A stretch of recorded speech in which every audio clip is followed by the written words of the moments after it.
Vanny, bring me everyone. What do you mean, everyone? Everyone!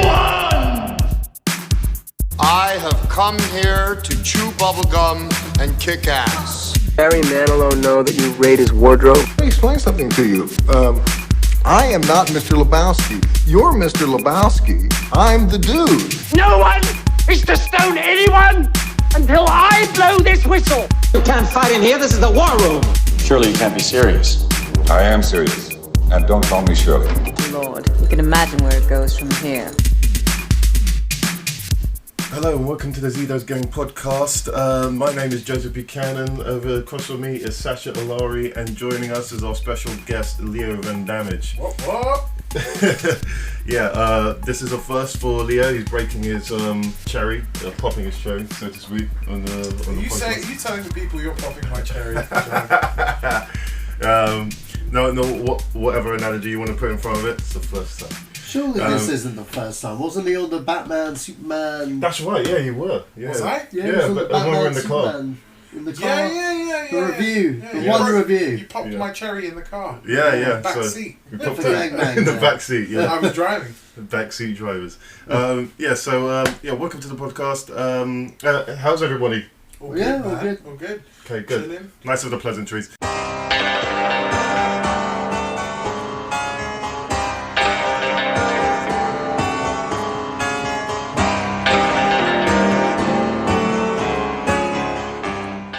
Okay, right onto the trailers that dropped this week. And I started to learn how you do your podcast, Joe. well, you know me. Okay, so the first trailer that we got into was The Promise, which is do you know what? I haven't done my research on this film yet. Okay, do you want me to tell you? Yeah, please do. Right, okay, so it's directed by Terry George. Yeah, who did Hotel Rwanda. Are you just also talking over me right now? Yeah, totally. Also, why is that? I don't know. I just shut the fuck up. All right, I'll let you talk. We had a conversation here. Right, He's like, do you know what he reminds me of? David Mamet. Do you know who that is? No, I don't. He wrote The Untouchables. Oh, right. I wrote Ronin. Oh, really? Yeah. Okay. David Mamet wrote Ronin, and it's like this guy. What's his name again? Sorry, I can't remember his name. You had his name. I'm coming back to Terry George. Terry George, right. So I had a quick look at what he's done before. He's not done a lot recently. No. He's not done a lot. So he's sort of like David Mamet, he's just sort of like cropping up and obviously pulling out a good score. Have you seen Hotel Rwanda? Yeah. That film's fucking amazing. It's hard. It's a swear hard on watch. Podcast? Sorry. Huh? I can swear on your podcast? Yeah. I mean, I know you got Sacha here. He swears all the time. So, that's another thing with iTunes. Once you swear on it, they class it as a... explicit. Yeah. Yeah, I know that. Yeah. Yeah, I'm done with that. I was trying to get away with it, and... No, it's not going to happen with this guy. Yeah. It's definitely going to happen with me. But yeah, he's like... So, Hotel Rwanda, that film, there is a scene in that movie where...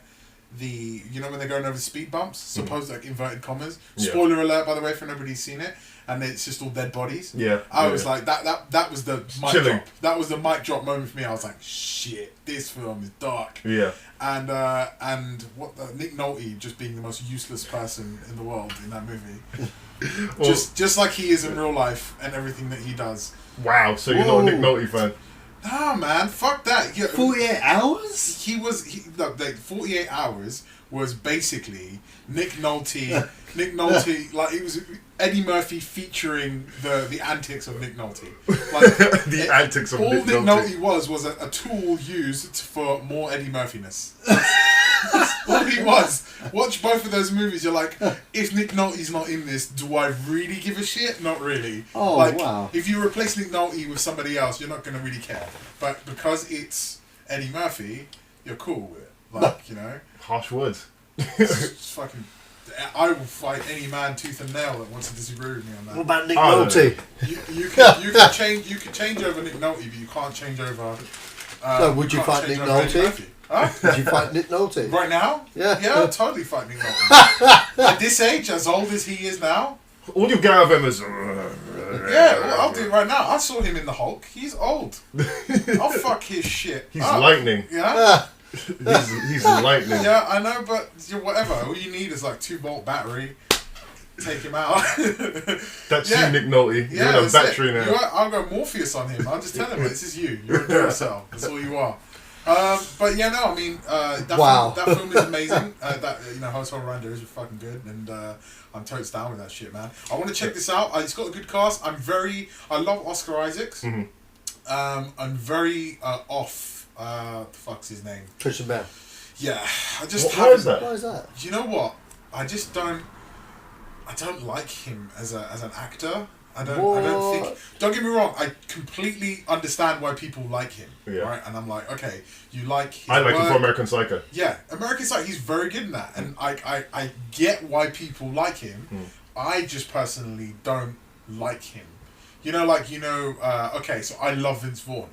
Right, so I will watch any Vince Vaughn product and love it because it's Vince Vaughn. It could be Vince Vaughn like being pretty much a gay pimp, like he is with a gay bodyguard with a rock in Be Cool. That film's horrible, but because he's in it, it's funny, and I like that. Like I like the dynamic between him and the Rock, and it's the same way I feel about Christian Bale. I understand why people like Christian Bale, and I get the respect. Was it The Machinist or The Pianist? Which one is it? They lost all the weight for? Yeah, The Machine. I think it was the Machinist. The Mechanic or the Machinist. No, The Machinist or The Pianist. It's one of those two. It's The Machinist. Yeah, and then he like put all that weight back on for Batman Begins, and I again completely respect why people like him. Yeah. Just me personally, I'm not with it. I think after the whole the lighting fiasco. Oh right. With the fucking Terminator. speech, and I was just like, dude, you're a fucking dick. And you know what? The thing is, he's not that great of an actor. He does this thing which annoys me. Would you say that okay on the subject like of him losing it on set of Terminator? Was he a dickhead? Was he really? Oh, like he's in character. So I know people that have worked on Batman. Oh, okay. And I know people that have worked on Terminator as extras, and they have been specifically told to not look that motherfucker. But that's something they tell everyone when you're an extra. I just don't get that. No, that's something they tell everyone that you're when you're an extra, even regardless of the actor. Okay, it's not for specifically Fuck Christian is that Bale. about? Can you tell me?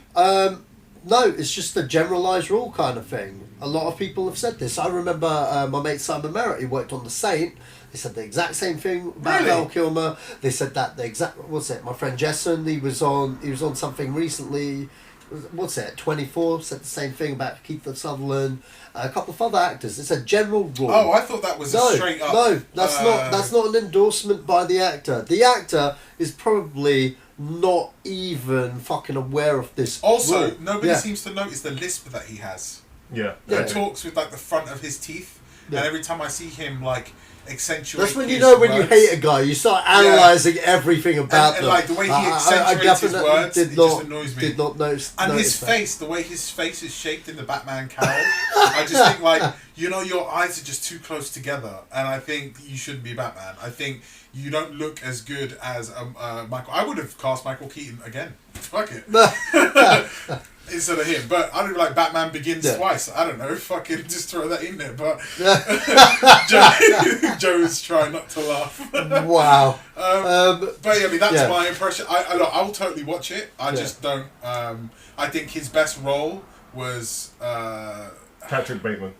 No, you know what? No, I think his best role was Empire of the Sun. Yes, that was. I would say so. As a child actor, that was really good. That threw Sacha off a little bit. He was like, "Where's he going with this?"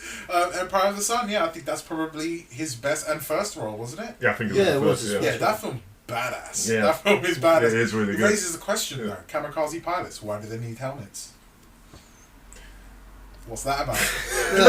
Because he confronts a kamikaze pilot in that movie. Yeah, but that's I didn't even think about that in any context whatsoever. Why do kamikaze pilots have helmets? Why? You've got a point, but seems like Japan's just being cavalier with their finances. I think.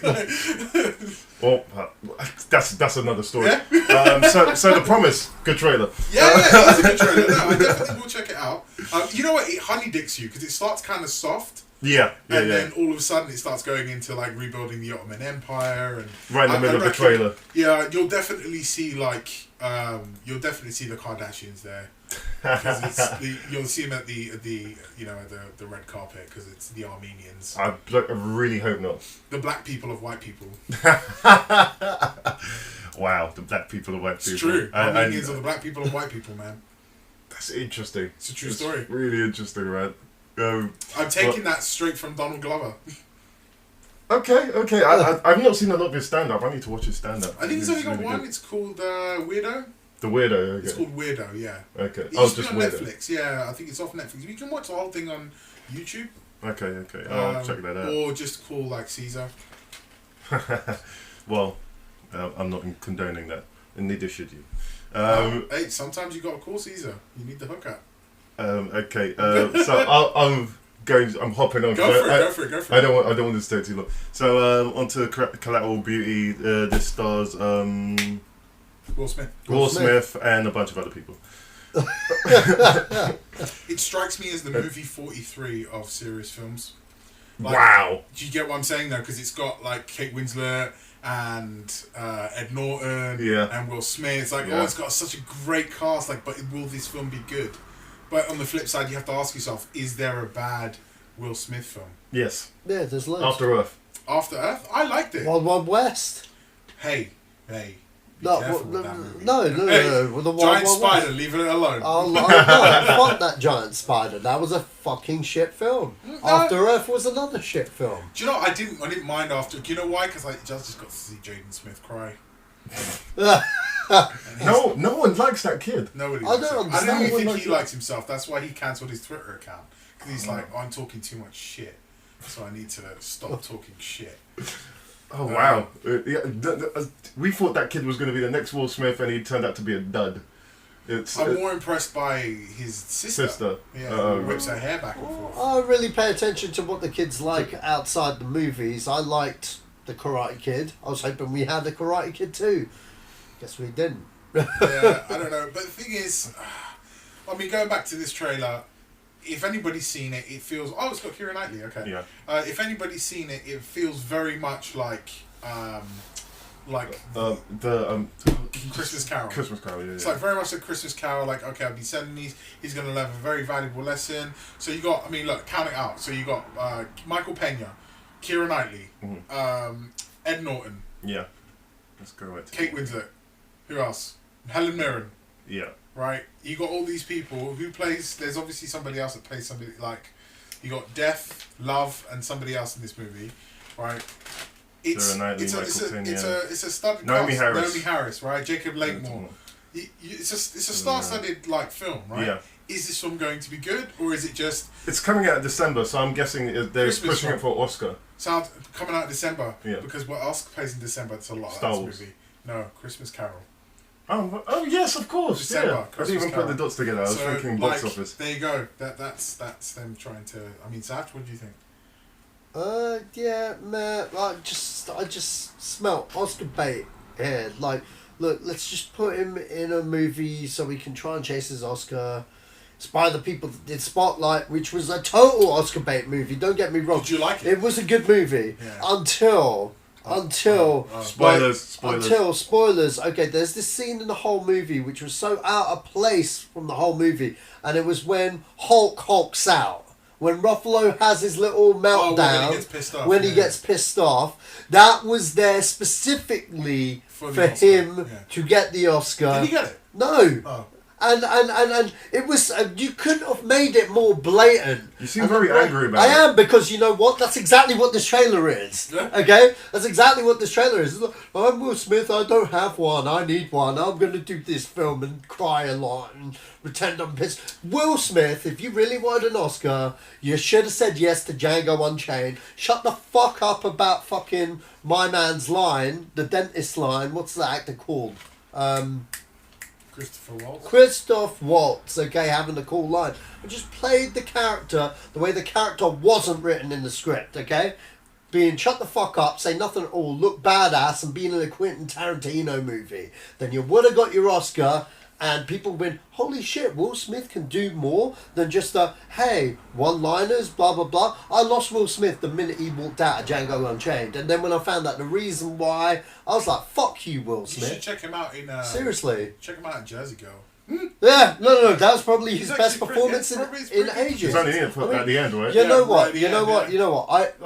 I like Will Smith, alright, deep down, but that ego thing, you know, and Maybe he's like, I mean, like, He's not the ego thing. I think he's just, what he's trying to do is trying to create as the most minimal amount of controversy when he makes a movie as possible. Yeah. But he makes safe bets. He tries to make he's doing Oscar bait, Yeah. he's making safe bets, which is exactly what Tom Cruise does. Tom Cruise he's like, again, I stand by, name a bad Tom Cruise movie. That film, Edge of Tomorrow, that film's fucking badass. That's yeah, totally. You know, and the thing is, they're making a sequel to it, so that's how good it was. You know, like, he makes safe bets. Like, forget the Scientology thing, like, and even then people rip on him about it, but like, you wouldn't rip on it to his face because he'll sue the fuck out of you. So, and so will the Church of Scientology, and fuck the Church of Scientology. Yeah, because they're not old. That's why, because they're not old. You have to be old. If you're not old, then fuck you. But yeah, so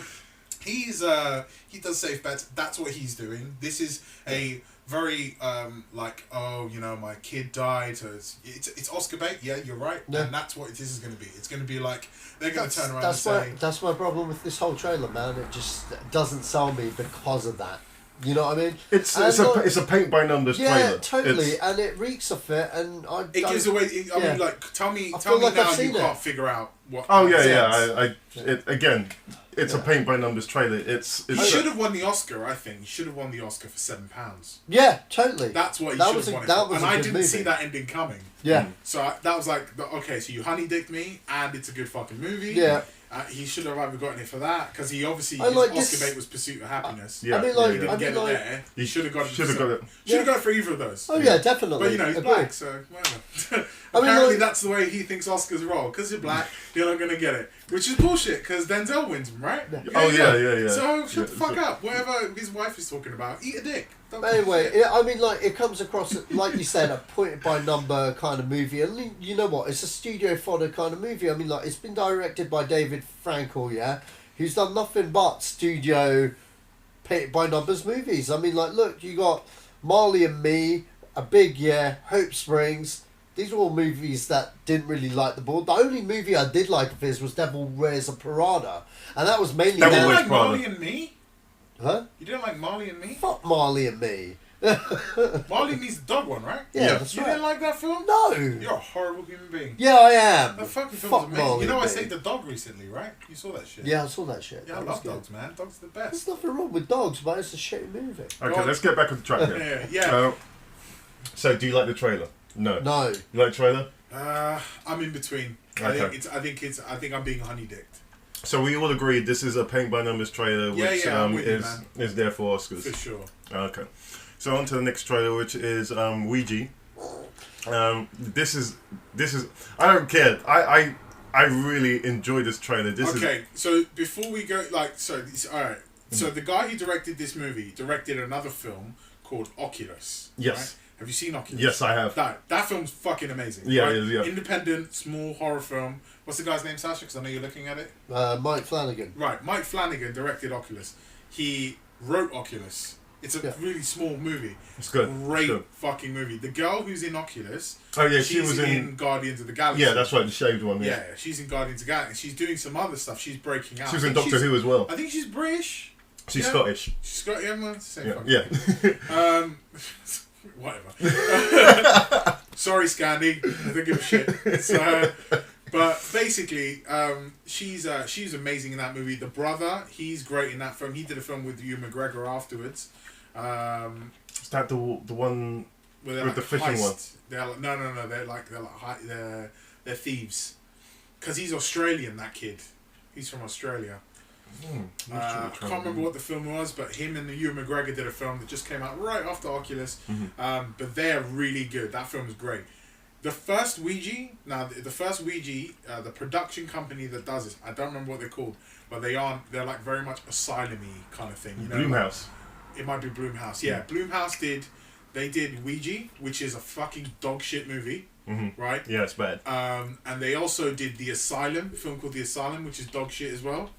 And what they do is they sell you these great trailers, and you're like, oh man, I really can't wait to see this. And then you watch it, and it's nothing like the trailer got you into. But they don't give a shit because they've got that money, that purchase off you from the first run. Yeah. What I will say about this is not only is the trailer entertaining, but I have a bit of faith in it because of Oculus, because it's the same writer and director of Oculus, and for somebody who had like pretty much fuck all of a budget, he made a really great, intriguing movie. Yeah, I like Oculus. Like on Blumhouse, I mean, like they're just made for horror movies. You know what I mean? They just make horror movies. They make films on micro budgets. Yeah. But it's the same it's the same like Platinum Dunes do remake of horror movies. Yeah. Just because because like the first Ouija had Michael Bay producing. Yeah. But he owns Platinum Dunes. Yeah, I know, but he produced Ouija, which isn't Platinum Dunes, it's Blumhouse. Yeah. But he produced the first movie. Yeah. And that film sucked balls. Oh yeah. Platinum Dunes, they produce that production company did a remake of Hills Have Eyes. They did a remake of Chainsaw Massacre a few times. Those films suck balls. They're shit. They're like you know, like just leave well enough alone. Like, and the thing is, they're riding on the Blumhouse, from what I can see. They're riding on the fact that we're gonna make great trailers. Yeah. You're going to go out and see it, which is why I think they probably made their money back on it, which is why Universal have picked up Ouija, The Rise of Evil, or whatever the fuck it is, because it's not even a direct sequel.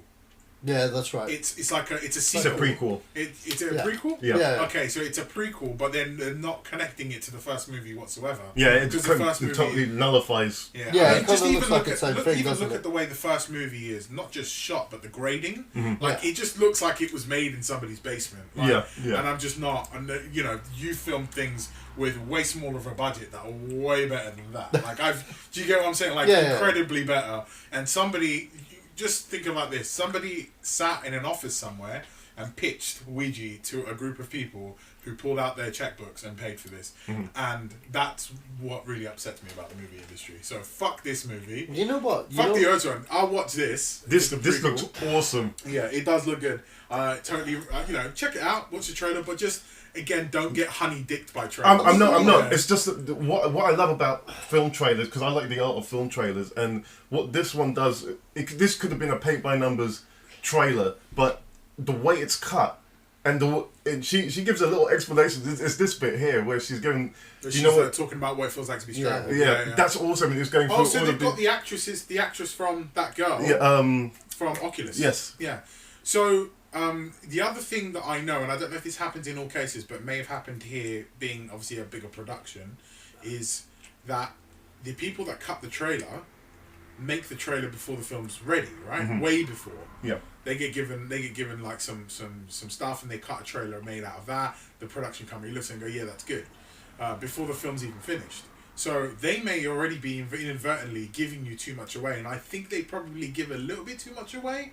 Because I'm seeing too much of this demon girl right now at the end of this trailer, which upsets me, because I want there to be some scares if I'm going to watch it. Sure. Okay, so look at the trailer for The Conjuring. Tell me what that gave away. Fuck all, and tell me how scared you were when you watched it. Yeah, it was good. Yeah? Conjuring 1, Conjuring 2. Yeah. It showed you like maybe 1 or 2 of the scares, but they didn't give you too much, and I think that's important when you do a horror film. Just give me enough to want to watch it. Yeah. Don't give me too much. And this film feels like it may be giving me a bit too much in this trailer, but for sure, I'll definitely check it out. We'll see what comes from it. Satch, I know what you think about horror films, so... What do you think about horror films? I'm a scaredy cat, man. I like comedy horror, or old school 90s and 80s kind of horror. When you mean like, when you're talking like The Frighteners? Yeah, I'm talking like Flatliners. I'm talking like Frighteners, I'm talking like Evil Dead, Army of Darkness, Dusk Till Dawn. Okay. You know, like Halloween... You know what I mean? Like old school horror. What you're saying is basically things that don't scare you.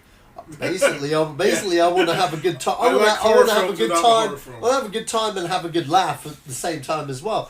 I mean, like Scream as well. I love the Scream series. So before we go off this subject and go back to the main point, when I was watching The Conjuring 2, I watched it in the morning on my own at home. My girlfriend's in the other room sleeping in the bedroom. I'm in the living room, and as I'm watching it, no, she's in York. Right, I was on my own in the flat.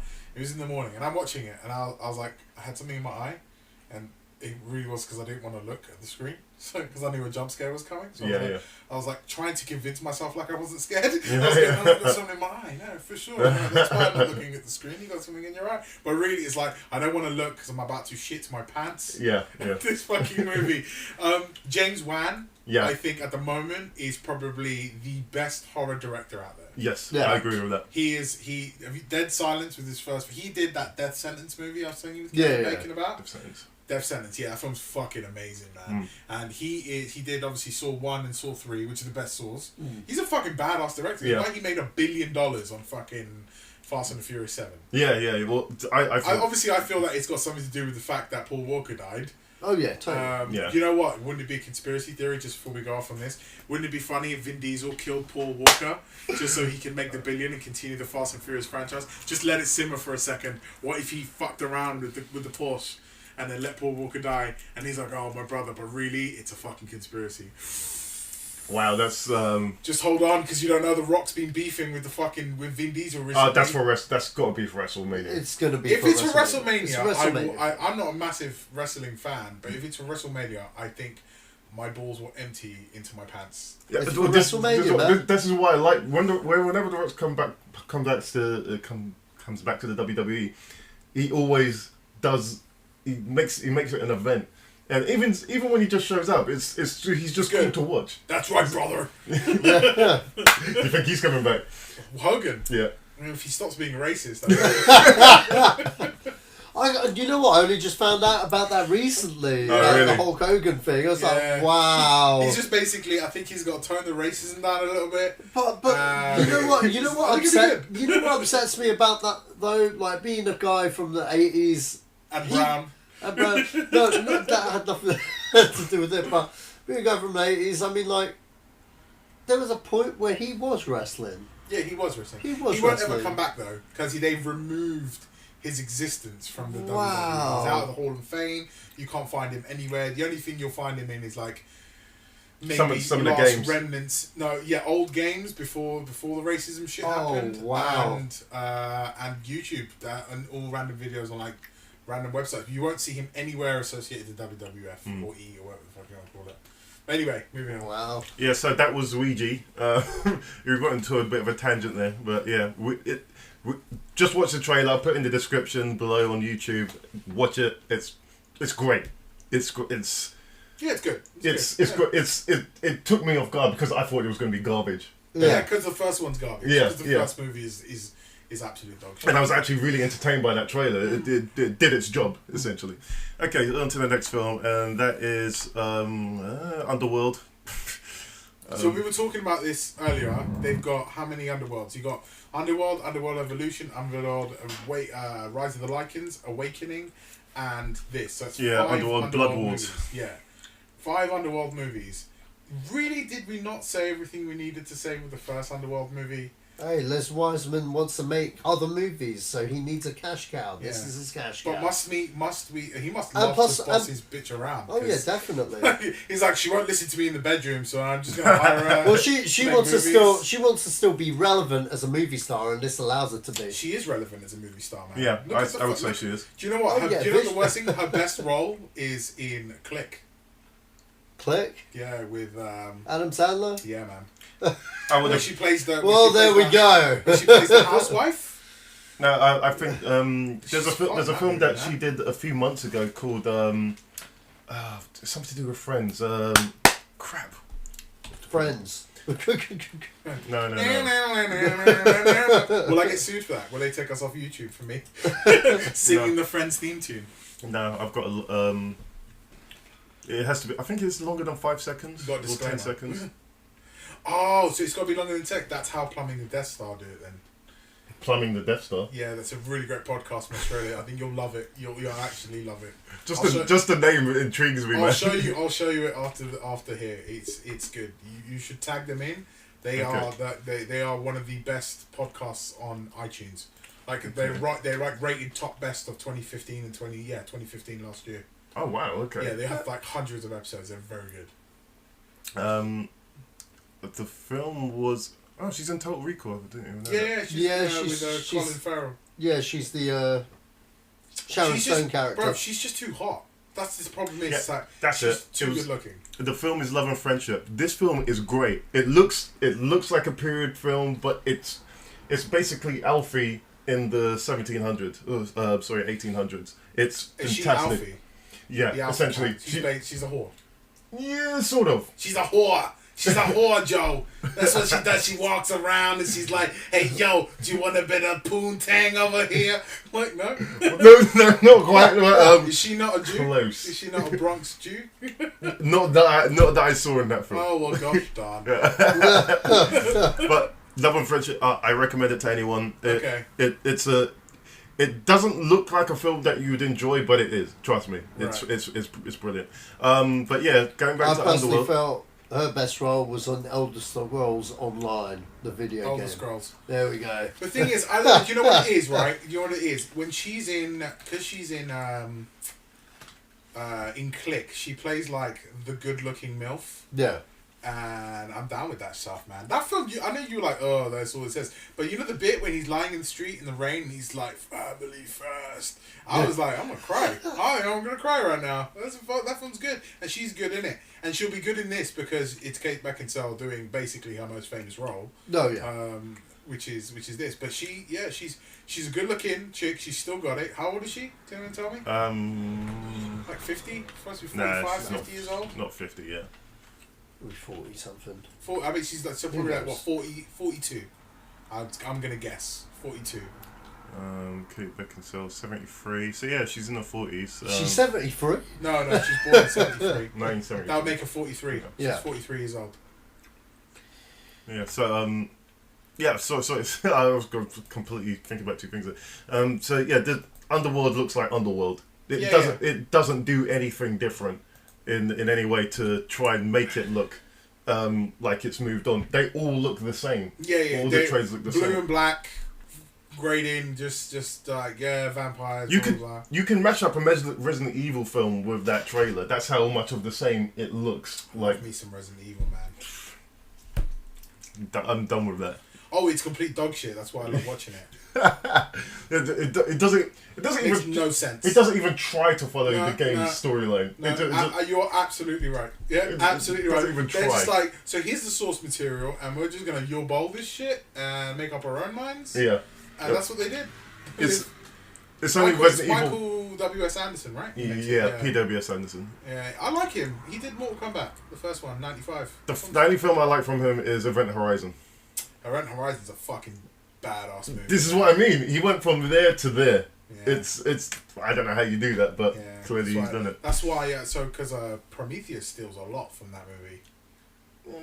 Not steals. I think they owed to that movie. I'm not sure if I could agree with that, but I think so. I'd like to say that he stole from Ridley Scott first. Yeah, probably. Considering a lot of Event Horizon was inspired by Aliens. And Aliens, yeah. Yeah, so, I mean... Yeah. Maybe, it's a factor. Yeah. I still fucking... I love that movie, though. That whole scene when they're in hell and all that shit. This is the eyes for it. So there's a director's cut that exists of that movie that's longer. Oh, yeah? So that you should check out. If you like... Obviously, you love movies. It's a movie podcast. Good Bad Flicks, right? Good Bad Flicks on YouTube, right? Great channel. And he really goes into depth and explains some... it's almost like he's got the same voice as the CinemaSins guy. Oh, right, okay. So it's like that deep. But he's got like whole sections where he's like explaining an explanation of this movie. Like he does an explanation of Dread.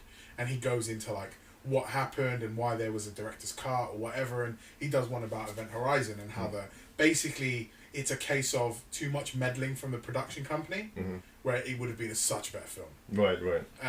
And it actually seems to be a case with a lot of movies where like production company are like, okay, so what you've done here is great, but we're just going to cut all this shit out and make our own version, and then it ends up being dog shit. Yeah. Like, he did one on the Blair, because you got a new Blair Witch coming out, which we're going to talk about later. Yeah. But he did one on the Blair Witch 2 Book of Shadows, which is, if you look at it, I like it anyway, but if you look at it before the director got the project taken away from him, it's a great movie. It's actually like, from what he describes as what he wanted his film to be, it's a really, really good film.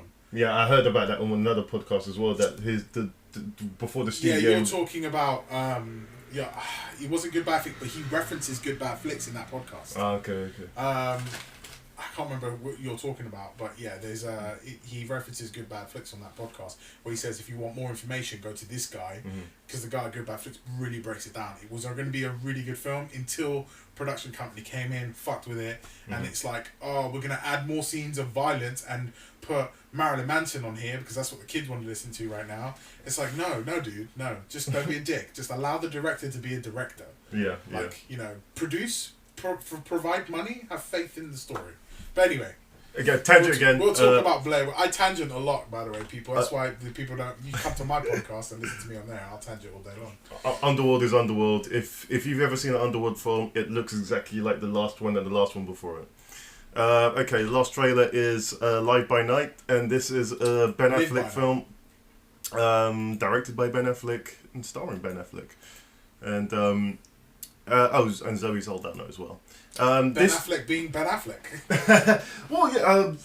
It's like the town got a DeLorean. We're back in time. And now Ben Affleck is making a film about exactly the same as the town, but he went in the DeLorean with an almanac. So we'll call this the prequel to the town. You know, the real prequel, as in like, big prequel. It happened like 50, 60 years before. Yeah, exactly. But it looks good. It looks it's got that feel that Sacha was talking about. I don't think. It looks like it is set in Boston. If he's doing the whole Boston thing again, then because the town is Boston. And Argo, is that Boston? No, Argo is the other country. Argo is like Iran or Iraq or something. I think it was Iran. Or Beirut. I'm not too sure where it is, but yeah. Okay. And they're a Canadian company in that movie. Aren't they? A Canadian film company. Yeah. Yeah. I mean, I like Ben Affleck. I have a lot of faith in the guy, so if he's making this movie, it's going to be good, man. The trailer looks good. Yeah. I'm down with it. It's gangster squad-y. Let's hope not. Less cartoony. Let's hope. Yeah, I was going to say let's hope not. Oh, did you not like that? Gangsters. It was doing okay till it got to the middle of the film. Then the ending just went. It reminded me of a Cattle Call, man. A what? Cattle Call film. You know, you get films like Cattle Calls where they basically call all the biggest stars to be in this film. So you got right. So an ensemble. Get your ensemble stars. Top Gun is a great example of that. But Top Gun's a good film. Easy. It's rock and roll in the sky, man. Yeah. Never heard of describe that one. Yeah. It's not mine. It's Jerry Bruckheimer's description. Oh, right. Special features, man. That's what he calls it. Rock and roll in the sky. Yeah. So yeah, I mean, it looks like a Cattle Call. They're gonna get the best actors in the film and fill it up. You got Zoe Saldana. She's fucking red hot. I think the only bad film she's ever done was Colombiana, and even that's not that bad. So to me, The Untouchables is probably one of the best gangster films. Yeah.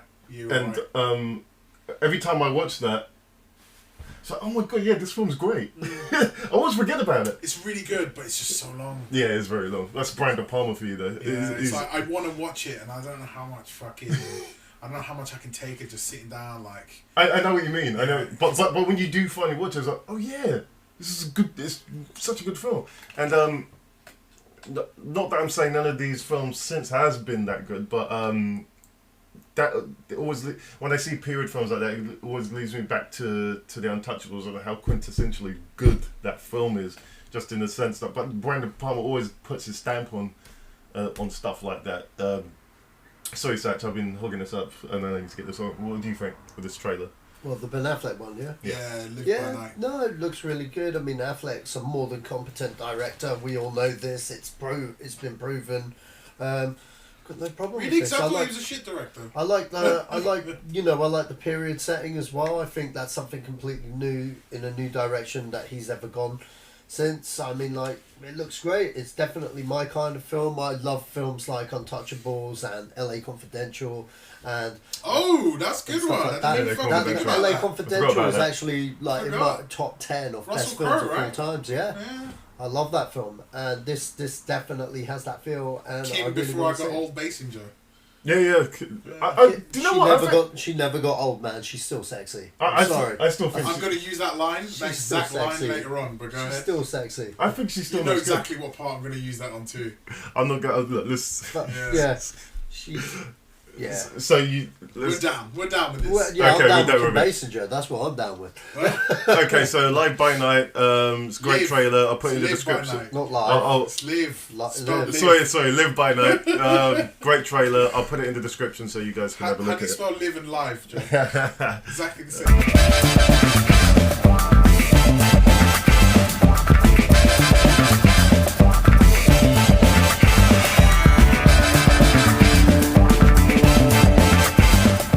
Now to the news topics. Okay. G.I. Joe 3. Who cares? And now you know. And knowing is half the battle. G.I. Joe. Do you know what? Nah, I'm gonna fight you on that. All right. Because G.I. Joe Retaliation is a good film. It really isn't. It really is, dude. No. Do you know what they did? They took Snake Eyes and they made him not a bitch. Yeah. Right? Okay. I'll give you that. They made him not a bitch. They took the mouth away from the fucking, from the suit, and it's got a good cast. I'm down with it, man. I liked G.I. Joe Retaliation. I really liked Rise of Cobra. I think for what they had, they were like, okay, we've got a very faint storyline here. And they got they got Joseph Gordon-Levitt in that shit, man. They were just like, just before he's a breakout star. Yeah, we'll that's put him true. in. And I think he does that. And I think that was the big problem with the second one, because they had all these breakout stars. By the time the second one came around, yeah, they were on the cusp of breaking out. They hadn't quite did it yet, so they got rid of all those guys. Well, they put in didn't the Rock, they didn't and then these guys broke out after the second movie came out, and then it's like, oh shit, we're looking up. Because you remember when they killed off Tatum. Yeah. And then they put the movie on hold for a year, and Tatum had broken out at this point. Yeah, that was a reshoot though. So that yeah, thing was a reshoot because basically what had happened was is that I know too much about this movie, unfortunately. Basically, what happened with Rise of Cobra with Retaliation is they obviously they greenlit a sequel. Yeah. And then they had made it, and then they put it off because of the shootings. I think it was something like some terrorist event had happened. I don't know if it was cinema shootings or something like that, but it got put off because it might be because of a tragedy that might have been the Dark Knight Rises. It may have been. I'm not too sure. I just remember something had happened, and then they put it off for another year, and to do it because I think when they were going to release it, it was it touched on certain subjects that would have been insensitive. Right. So they held it off, and then they did a bunch of reshoots. And as Sacha said, you are right. In that period of time, they sort of blew up. Yeah. And all that Channing Tatum and Joseph Gordon-Levitt, they all sort of just blew up and basically became real famous and shit. And so they couldn't afford them anymore. But they were like, we need to have a drawing power. We need to be able to bring people in who are going to watch Channing Tatum. So if you actually look at the two movie posters, the first one when they were going to release, and then the second one, they're very different. So that's the first one, right? Before, Channing Tatum was he was right at the back. Yeah. If you look at the second one, he's sitting at the front. Yeah. There are other trailers now where he's at the front and everybody else is behind, because now Channing Tatum is a main character. The time Rock wasn't a huge draw at that point. Yeah. You're right. And that's the problem with that movie. So they had to cut a lot of stuff out, which was already there, and then obviously you got the stigma with the reshoots and the other shit that went by, and that's why, mate. That's why people didn't like that movie. But I think you need to respect it for what it is. I think that personally, I felt Retaliation was both of those movies. The first one was just literally a money grab. By Hasbro, and no bad on them, because if you made $1 billion on Transformers, of course you're going to go look to the other IPs. Was it a good movie? It was an average movie. It wasn't shit. It wasn't whatever. I'm not saying it's bad. I enjoyed it though, man. But I'm just saying, Retaliation to me was just fucking boring. Yeah. Okay. And it had ninjas. You are right. It's paid by numbers. It had ninjas in it. You put ninjas in a fucking movie, make a fucking decent movie. I swear to God, next average ass director that puts ninjas in a fucking movie and I swear to God, I'm going to be beat him fair, to though, death with to the be slipper. fair, Because the how can the you cliff make fight, though, the a cliff martial fight. arts movie fucking boring? No, dude, the cliff fight. Right. Was average as fuck. No, it's good. If you rewatch it again. Give I it need to another chance. rewatch it. Just give it another chance I before don't you need to judge. rewatch That it. scene is very well done. I can just YouTube that scene. Best, yeah, that's what I mean. Just rewatch that scene. I'm asking you to watch the whole film. Just rewatch that scene and appreciate it for what it is. As a set piece, it's very well done. Yeah. We along with best ninja film. What is it? What do you think? What? Sort of said ninja film. Best ninja film? Yeah. Joe, you're next. That's a tough one, man. Yeah, that's why it's just top of your head. Because I got one. I don't know what yours is, but yeah. Yes. Okay, we'll move on, Joe. Zatoichi? Zatoichi? Okay, that's a good film. Best ninja film. It's probably Twilight Samurai or what's the Tom Cruise film? Oh, Last Samurai. Yeah. Last Samurai. Okay, mine's Ninja Assassin. Nah. I love that, man. The Wachowski brothers wrote that shit for badass, dude. I'd have given you The Blade. The Blade? The Blade, As in Blade movies? Or no, that's as not a in... ninja film, you What's know his that, right? name? You know, the...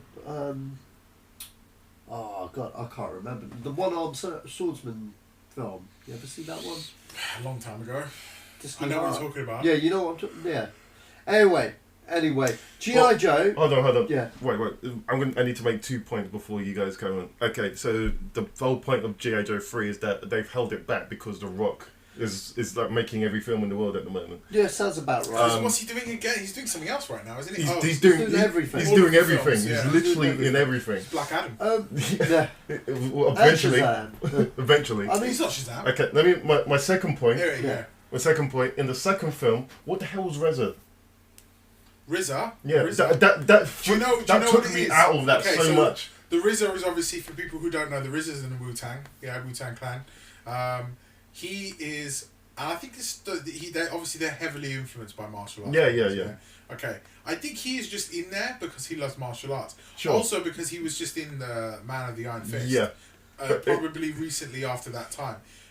He is in this movie because they were like, we need to find a blind black guy who is really into martial arts. And then somebody went, the RZA will do it for a really cheap rate because he loves martial arts.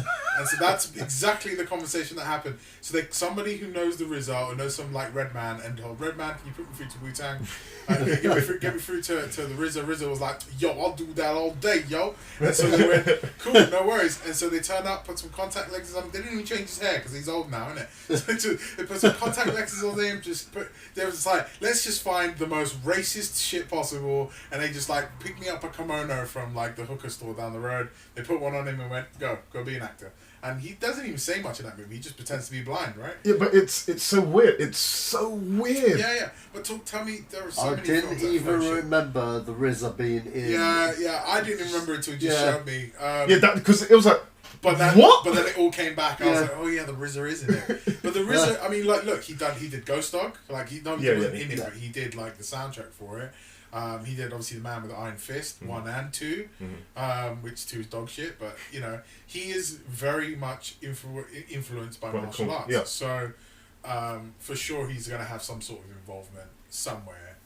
If they can get him to do it, then they'll get him to do it, and he'll do it at a cheap rate because he's not expensive, and they'll shoot his scenes in a day. Yeah. I mean, it's a fair point, but in terms of the third film in general... as in, what the fuck is he doing here? I have no idea. Are any of you interested in the third film? I'll check it out. Check it. I liked the first two. So I'll check it out again if they're going to make a decent version of G.I. Joe. Yeah. I'm still holding out hope. I don't know why, but you know, it's the same reason. Is The Rock in this one? Rock's in this one, right? Yeah, Rock's. Yeah, that's why they're holding. That's why they're holding it back. Man, look, the thing is, this is what you need to remember, right, about The Rock. The Rock is at the moment, highest paid actor on the face of the planet right now. Yeah. Right. Probably has more likes on anything that he does on any social media outlet that he has right now. Yeah. So putting him in this movie, safe bet. They're like, okay, we're gonna take this guy, and then it's like it's a tailor-made role for him. He'll walk into this film like he did in Central Intelligence, like he did in Fast and Furious. He'll walk into this movie and he'll be like, it's nothing different. I play army guy. I shoot bad things. I make jokes and I win. That's it. That's what he does. That's what we all do here. Yeah. Until somebody can put him in a rom-com, I don't give a shit. But you want to see him challenged? You want to see him as a good actor? Watch him in Be Cool. Let's begin. Okay, well... Because in Be Cool, he plays a homosexual bodyguard. He does as well. Which is the complete antithesis to what you would put him down as a masculine type of role, and he's a very feminine role. Have you seen the film? Be Cool? No, yeah. Okay, so he does the music video where he's singing and playing a country song, and he's like, "You won't take my man away from me," and all this shit. Like that is out of his remit. Yeah, it is. It's very. You know that like you would see him in every single role that you've seen him in. It's like that's who The Rock plays. Mm-hmm. So this film is tailor-made for him. Like, and it will be a good movie because they'll sink money into it. They'll get Ray Parks back in as fucking Snake Eyes. Mm-hmm. They'll throw that Chinese dude, that Korean guy as Storm Shadow, and they'll go, yeah, go make a fucking movie. Here you go, boom. Maybe Bruce Willis makes a comeback. Who the fuck knows? Yeah, from Bruce Willis will do anything. Do a crossover between this and Red. Happy days, mate. Get John Malkovich and Helen Mirren up in that shit. Make them G.I. Joes.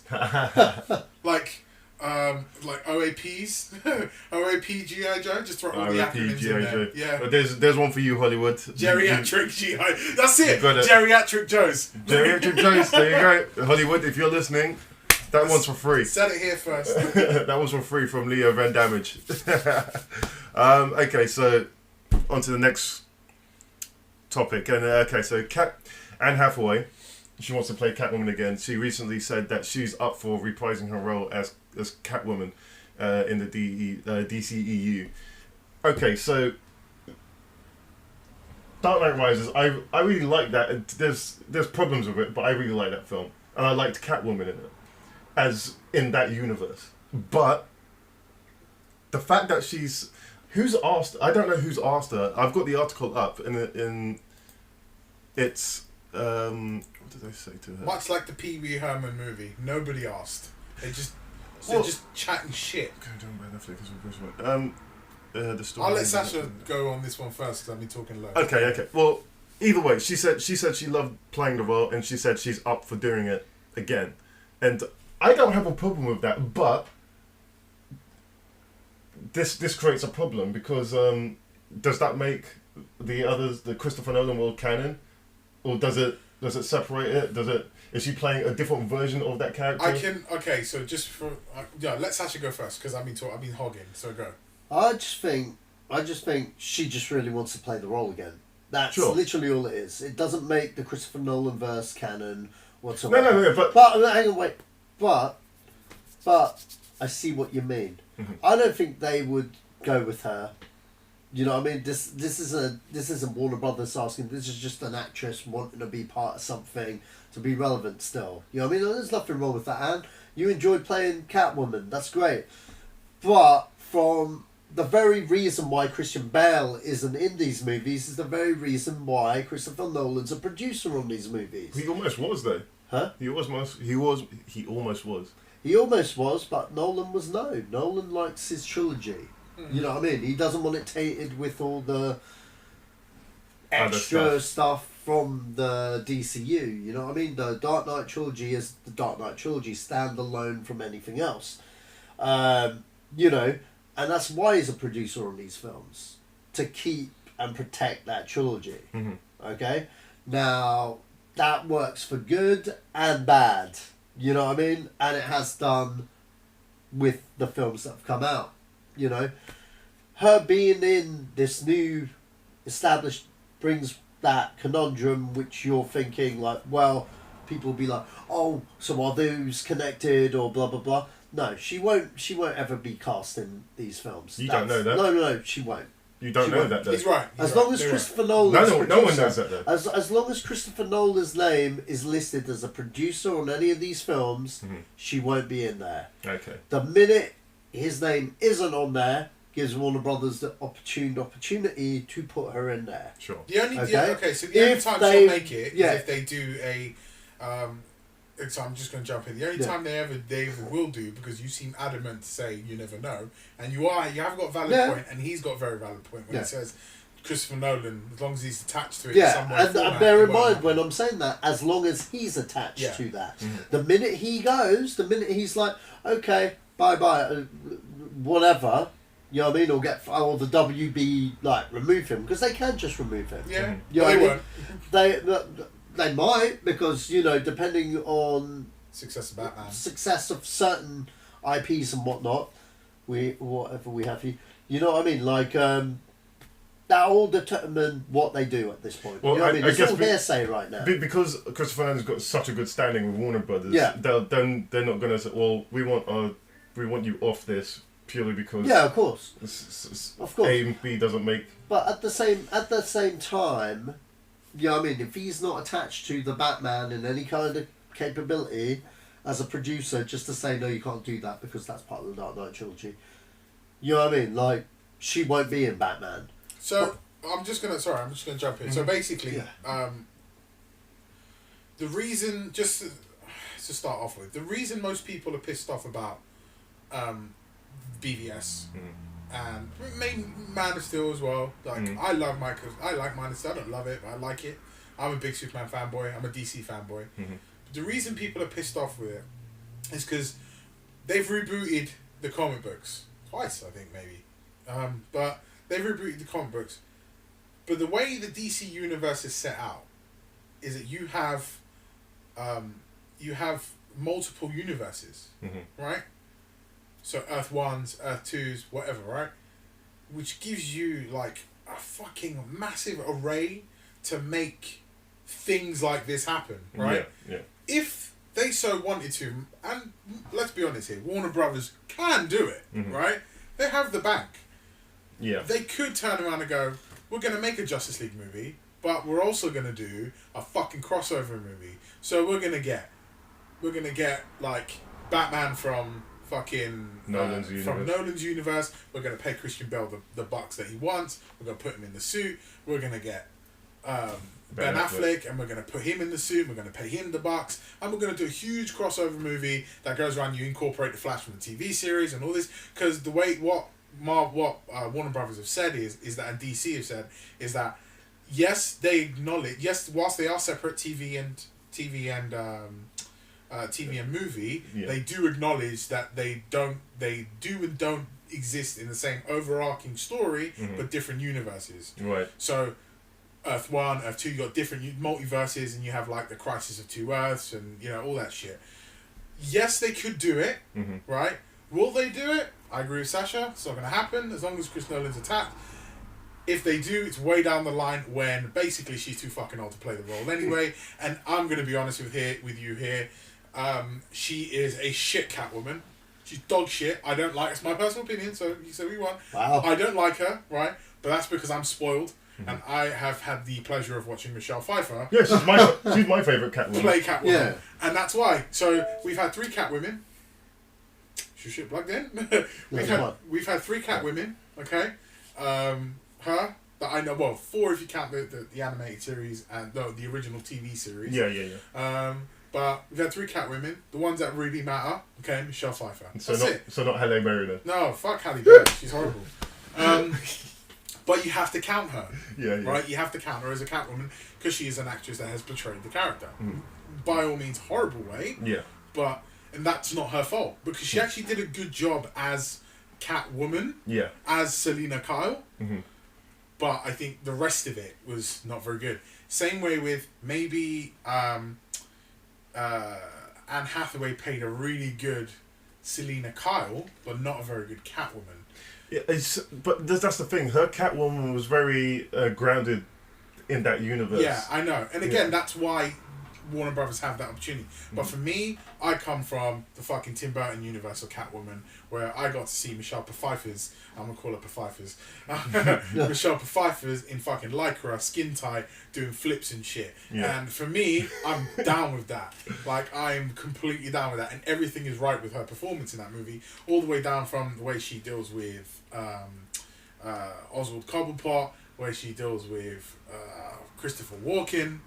Her entire performance in that film, anything else I see is lackluster, which is why people are, Hathaway, she's got the fucking goggles and it looks like the other, she's got the goggles and it looks like the cat ears and she's this feet and I don't give a shit. Is she Michelle Pfeiffer? No. Then get the fuck out of my face. Is she rocking the lycra like Michelle Pfeiffer does? No. Then get the fuck out of my face.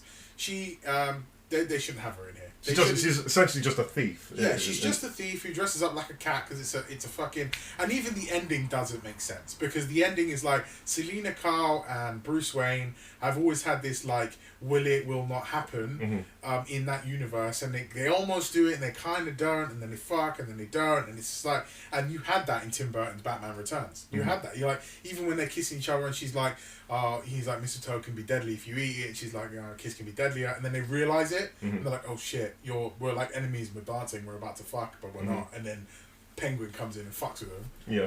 You don't get any of that with this fucking Anne Hathaway. Like, who cared? Nobody cared. She's just some side bitch.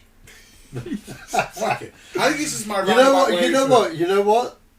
That whole Tim Burton thing with the scene where they're talking and they realise... You know what? You hit the nail on the head there. I know I did. You really did. I never really thought about that. See, they tried to do something very similar. But no, you know what? Tim Burton had it. Tim Burton did it. You know what I mean? Sure. I'm just saying there was a similar scene where she was dancing with him, and it was about the rich poor divide thing. And but that's not. Yeah, I know. The essence of that, like I mean, I don't know what the runtime is on both those films. The third one's the longest one. So what in comparison, I mean, to Batman Returns and this? Right. I don't know what the runtime is, but I would suspect Dark Knight Rises is a lot longer. Yeah. Okay, right. Yet, with less runtime, I believed more. Between those two characters, the chemistry and the way it was dealt with. But again, it goes back to Christian Bale. I don't like him. I don't really... Anne Hathaway should not be in this role. I think it's poorly cast. I can understand, again, why people like it, but I think it's poorly cast. They could have picked somebody a lot more better looking, voluptuous, and a better actress. Excuse me. You don't think she's that good? Not in this, I don't. I think she's a good actress. I think she's very good. I just don't think in this she's a very good actress. Who would you have done? Anyone else? Anyone else, maybe. I would have. You know what? It depends. Maybe I would have gone with. This is just top of my head. This is back then as well. Yeah, maybe like an Amber Heard. Amber Heard? Not Angelina? No, Angelina, do you know what? Too obvious. Yeah, she's not even just too obvious. Angelina's just, she's way past it for me. I think the last time that I saw her do something like this where I was like, oh, I'm in, was Wanted. Yeah, exactly. But Wanted's the same kind of time period, isn't it? Do you know how long ago Wanted came out? Actually, no, you're right, Charles. But then, you know what? I think she still could have pulled it off back then because I remember she was like someone they were after, but she didn't want to do it because for whatever reason. I mean, if they do let's say they put Catwoman in the same timeline with the new Batman, Michelle Pfeiffer. She may be only slightly, she's probably maybe 10 years on Ben Affleck. No, I think she's a bit older than that. But she would never do it. Yeah, she wouldn't. She would never do it, and it's a shame. Yeah. But I would love to see her don that suit again. And the thing is, I've seen her in Stardust. Like she can do it. She can do it. She could pull that off. She's still got it. She's fucking Michelle Pfeiffer. Like she is an iconic hottie from fucking Scarface. What about Julie Newmar? Like, sorry. What about Julie Newmar? Julie Newmar. Show me a picture. What original Catwoman? Oh, what? Yeah, ain't she like ghost like Swayze right now? And that's pretty much where we're pandering if we put Michelle Pfeiffer in this new Batman movie. My pick would be Zoe Saldana. Do you know what? I like Zoe Saldana. That's a good move. I do like her. You would have people like getting pissed about it because she's not white. Yeah, but it's not the first time she's been black. She's been black. Halle twice Berry. Before. Yeah, Halle Berry. And there was a black one in the original TV series. Animated series, yeah. Not animated series, the TV series, 60s show. Was she black in that? There were two. There were two. Okay, I didn't know that. I thought there was one. There we go. But yeah, I mean, look, there are a myriad of actors. Again, off the top of my head, I would have to look at a few, but off the top of my head, I wouldn't think. But Anne Hathaway, if I had to look at it, I remember reading about it when it first came out and being disappointed about that and just going, what are they thinking? And I thought, well, hold on, maybe it'll be the Heath Ledger effect and it will come to me and I'll go, okay, I see it. But I found nothing fantastical about her performance. It was very like, okay, it's Anne Hathaway being Anne Hathaway. Let's move on. Okay, a slight offshoot on this. I really liked Bane in this film, in The Dark Knight Rises. the reason why I liked it is because he's got nothing on Bane from Batman Forever. Batman Returns. Batman Robin, sorry. No, shut up, man. I was just thinking. I liked Bane in The Dark Knight Rises, but he wasn't Bane. No, he wasn't. He wasn't Bane at all. What were you going to say there? What were you going to say? I just like the whole thing with the voice. It made him sound scarier than. Yeah. He was just very intimidating. That's what I loved about it. You have to appreciate is the thing with like Batman, and that Nolan's point the entire way through this journey was to say, I'm going to try to ground Batman as much as I can in the real world, physically, so that it's like this could be believable if you had enough funds and things like that. So yes, if you look at the story of Bane, right, and how Bane comes about, like, and the steroid and how he'll go from really skinny to really big really quickly, like, it's unrealistic, right? So it's not going to work in that universe, which is why Killer Croc was never going to show up, which is why Penguin was probably never going to show up, because they're unrealistic characters that exist in a universe where that shit could happen, but in this universe it doesn't. So he wouldn't do that, so he wouldn't introduce characters like that. Bane, if you want to introduce him, it makes sense. Let's throw him in as a honey dick, and let's throw him to confuse the audience, which it did very well. And he wasn't because of the way he speaks through the mask, the voice that emanates from that is the same like Darth Vader. The voice that emanates from Darth Vader does not match the stature of the individual who's voicing it. So it's really painful. But it's not just that. He's also the way he speaks, the way he articulates. He's intelligent. Yeah. There is a modicum of intelligence of like, you are not the smartest person in the room when you're with me, and that there is something else going on in the background, which is why the Bane character to Batman was so in that movie, because he broke Batman down. Like Batman was like, I'm Batman, I get to shit out of loads of people. You know, I was in League of Shadows, blah blah blah, and then he's like, I'm gonna try it against this dude, and this dude's like, is it like whatever? Just fucks him up, breaks his back, and then he's like, you know, you're not the G anymore. Like you've taken your eye off the ball. I've come in, I'm taking over, and this is the way it is. Deal with it. And he put Batman in his place, and Batman he got broken down. He had to rebuild himself and come back out as a new fresh guy. I love that Bane. Yeah. I think the Bane with the mask. I think the way he voices and the intimidating factor. Tom Hardy, he just took that role and fucking owned it. Like, well, this is my problem with the recasting. That what Nolan did with that universe was very interesting, especially with Joker. I've not seen Suicide Squad yet, but it's good. I just feel that fuck the critics, man. Just make your own. No. It's not even that. I'm not. From what I've seen of the Joker so far, I'm not feeling it. Okay, so there's like a joke. There's not a joke, but there's a thing that I watched that says that the Joker in Nolan's universe, the Joker in Suicide Squad, and the Joker played by Jack Nicholson, removing the Joker from the original TV series and movie, they represent the golden, silver, and bronze age of DC, of comics, and they could cross over into universes if they wanted to, right? And do that sort of thing. I understand what you're getting at, but I don't know, it's difficult. I mean, so how could you do Bane the way it was done in Nolan's universe again, or would you do it completely different? I'd do it completely different. I would do it completely different. I agree with Satch. I'd probably make him a little bit more animated. See, in this universe, they're trying to make it more like the comics. That's what I mean. So I'd make it a lot more animated. So you'd make it more animated. Yeah, to match with the things that are going to go down in Batman. Because the thing is, like, if you look at Batman now, and you look at Bane, right, they're about the same size. Like, if you look at Ben Affleck and what Ben Affleck looks like in the suit, and now that he has the suit, you've created a paradox there that you can't, like, oh, I'm going to fight this dude who's like twice my size, I'm just going to put the fucking suit on. And it's like, now Bane is no longer a threat because he used that same suit to fight a god. So, you know, it's a very difficult dynamic that you have there. If you're going to get Bane, you have to make him Killer Crocish. You got to make him big and imposing because, as we know, Suicide Squad exists in this universe, and it's very, as Sacha said, a lot more comic-y. There are a lot of things that are going to be, forgetting the girl who likes the hula dance.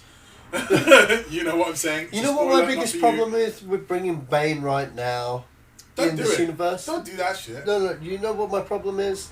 My problem is that he's already fought Superman. So Bane's automatically a walk in the park without having to break his back. Yeah. That's my problem. That's it. You're right. He is. Yeah. Because he's fought Superman. Because he's fought Superman, it's irrelevant. Yeah. It's irrelevant. Like, had he had not fought Superman, okay, fair enough, Bane, bring it. You understand, in the comic books, when they fight in that particular book, he's an older guy. You know what I mean? Yeah. They're both older guys. You know what I mean? The Bane has always had the Venom advantage. Yeah, exactly. Which is like, because and also Bane is Mexican. Yeah. Yeah. You should play him. I'll have to lose a few pounds. You'd have to first, lose man. a few pounds. Yeah, but that doesn't mean he should have a Mexican accent. No, you're right. It doesn't, but I think it's kind of like an ode. I think it's also an ode to the Mexican wrestling thing because of the mask. Yeah. Stuff like that. Like, if you're going to do the character justice, which is what they're trying to do in these ones, instead of having a re-envisioning in the real world, they're trying to keep grounded in their own way, then you would want to be looking to go down that road. That's why... Get like a Dave Bautista kind of character. Yeah. Not obviously not Dave Bautista because he's tied up in Marvel, but that's the kind of character you'd like to go for. Who could probably be bilingual maybe, or just dub his lines, who knows, whatever. But I don't know, man. If I did Bane, I'd do him a lot more cartoony, I'd do him a lot bigger, but Sacha's right. Once you fight a god, where do you go from there? Yeah. So it's like yeah, well... To Batman vs Superman is just another problem. Unless they go prequel on Batman, and like, okay, we're going to CGI Ben Affleck through this whole film, and we're going to go talk about... I don't even think they need to do that. He's at that age where he can play... He's in the mid, right? He's in the middle. You can play... He can play... CGI the other don't dude. Even, What's Alfred? CGI him. What's his name? Gosh, what is Jeremy Irons. Jeremy Irons, yeah, CGI Jeremy Irons. But anyway... fucking do that shit, man. And then do a prequel with the Joker. Because I like the Joker. I actually genuinely liked him, and people were like, "Oh, I don't like it." I'm like, "No, I like him." But the thing is, right? People said about that movie, like, "Oh, it's not true to the character," like, but it is. It's true to the current character. The way the current character is now, it is true to the character. And also, the ultimate core line that runs through it is, he's fucking insane. Yeah. Right? He is actually insane, and there is no rhyme or reason behind any of his actions, except for he wants to see the world burn, and that goes true from.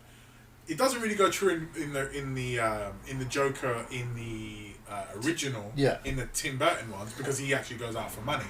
But it rings true with Heath Ledger, and it rings true with Jared Leto. Jared Leto is like, he's pimp because he can be, not because he wants to be. He's like, I'm pimp because I can choose to be pimp. If I choose to be pimp and I drive a fucking purple Lamborghini down the fucking streets, I'm driving a purple Lamborghini. What are you going to do? Nothing. I'm the Joker. Fuck you. I'm just douching because I feel like doing it. I'm going to be honest with you. It's great, man. Did you enjoy Suicide Squad? Yeah, I loved it. You know what? I'm with you. I love Suicide Squad. Out of all the DC films, that's what I think is the best one. I mean, like, I didn't expect to enjoy it as much as I did. I've seen it twice now. Do you know how the dickheads were like, "Oh, that film," I heard the critics like, "Listen, like, are you a fucking sheep? Yeah? Go out, fucking sit down, watch the film on your own." I watched that film at 9 a.m. on a Saturday, the day after release, because I was like, I don't want to be bothered. I don't want no dickheads in the cinema, and it was dead. There was like 4 people in there. Yeah. And I went on my own, and I sat down, and I just watched it. And it was Captain great. Boomerang. What the fuck, man? I need to shut this down because this is going. This is good. We've gone on the bet list. Okay, it's fine. It's fine. We get it. We don't talk too much. All right. Okay, we're skipping on to Chris Benoit. Okay, so if you don't know who Chris Benoit is, he was a WWE wrestler who unfortunately went crazy and killed his family. Conspiracy theory. Well, I don't know. That's up in the air. I can tell you a little bit about that. I'm sure you could. This is going to make this interesting. And so they're going to be doing a biopic about his life and how he grew up when he went through the WWE up until the moment the unfortunate incident happened. And so my question to you guys, I mean, two of us that know a bit about it, and to Sach, you know a little bit about this wrestler, right?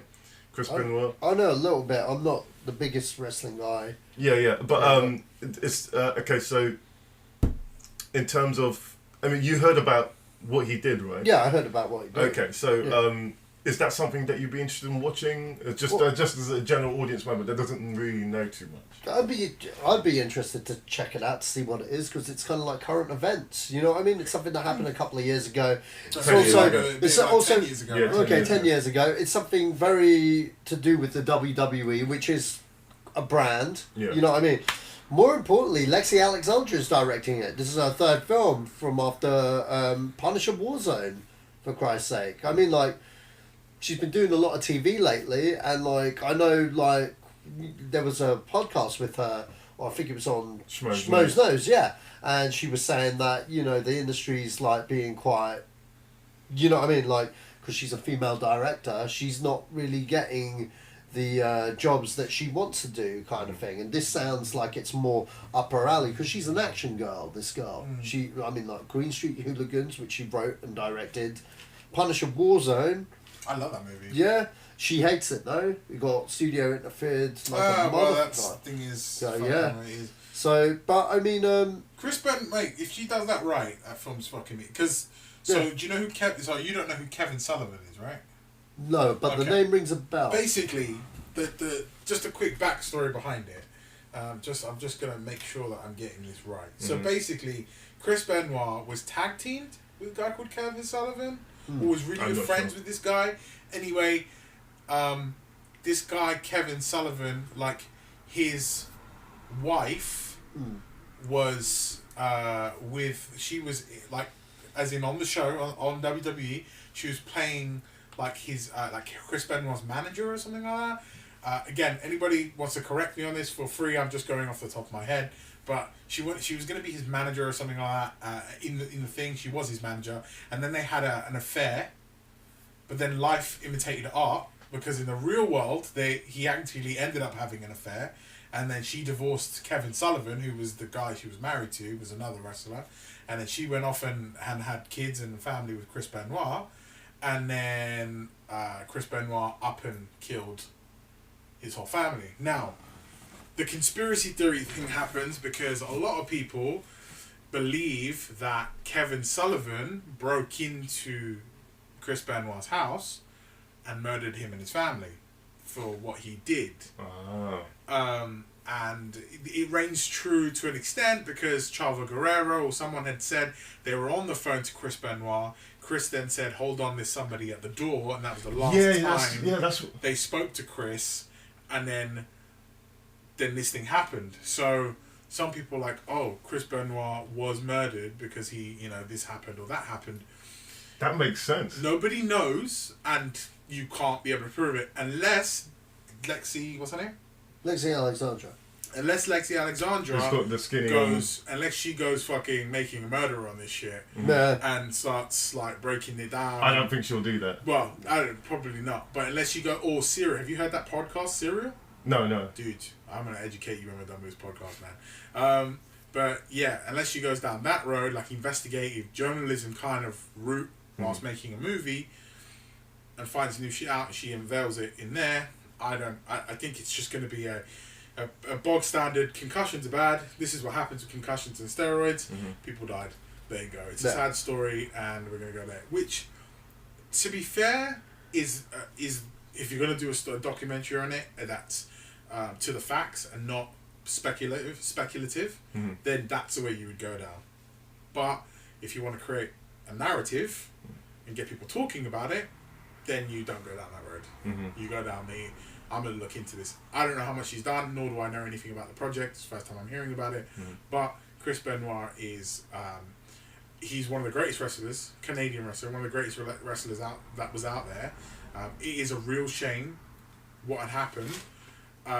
I personally believe he was murdered.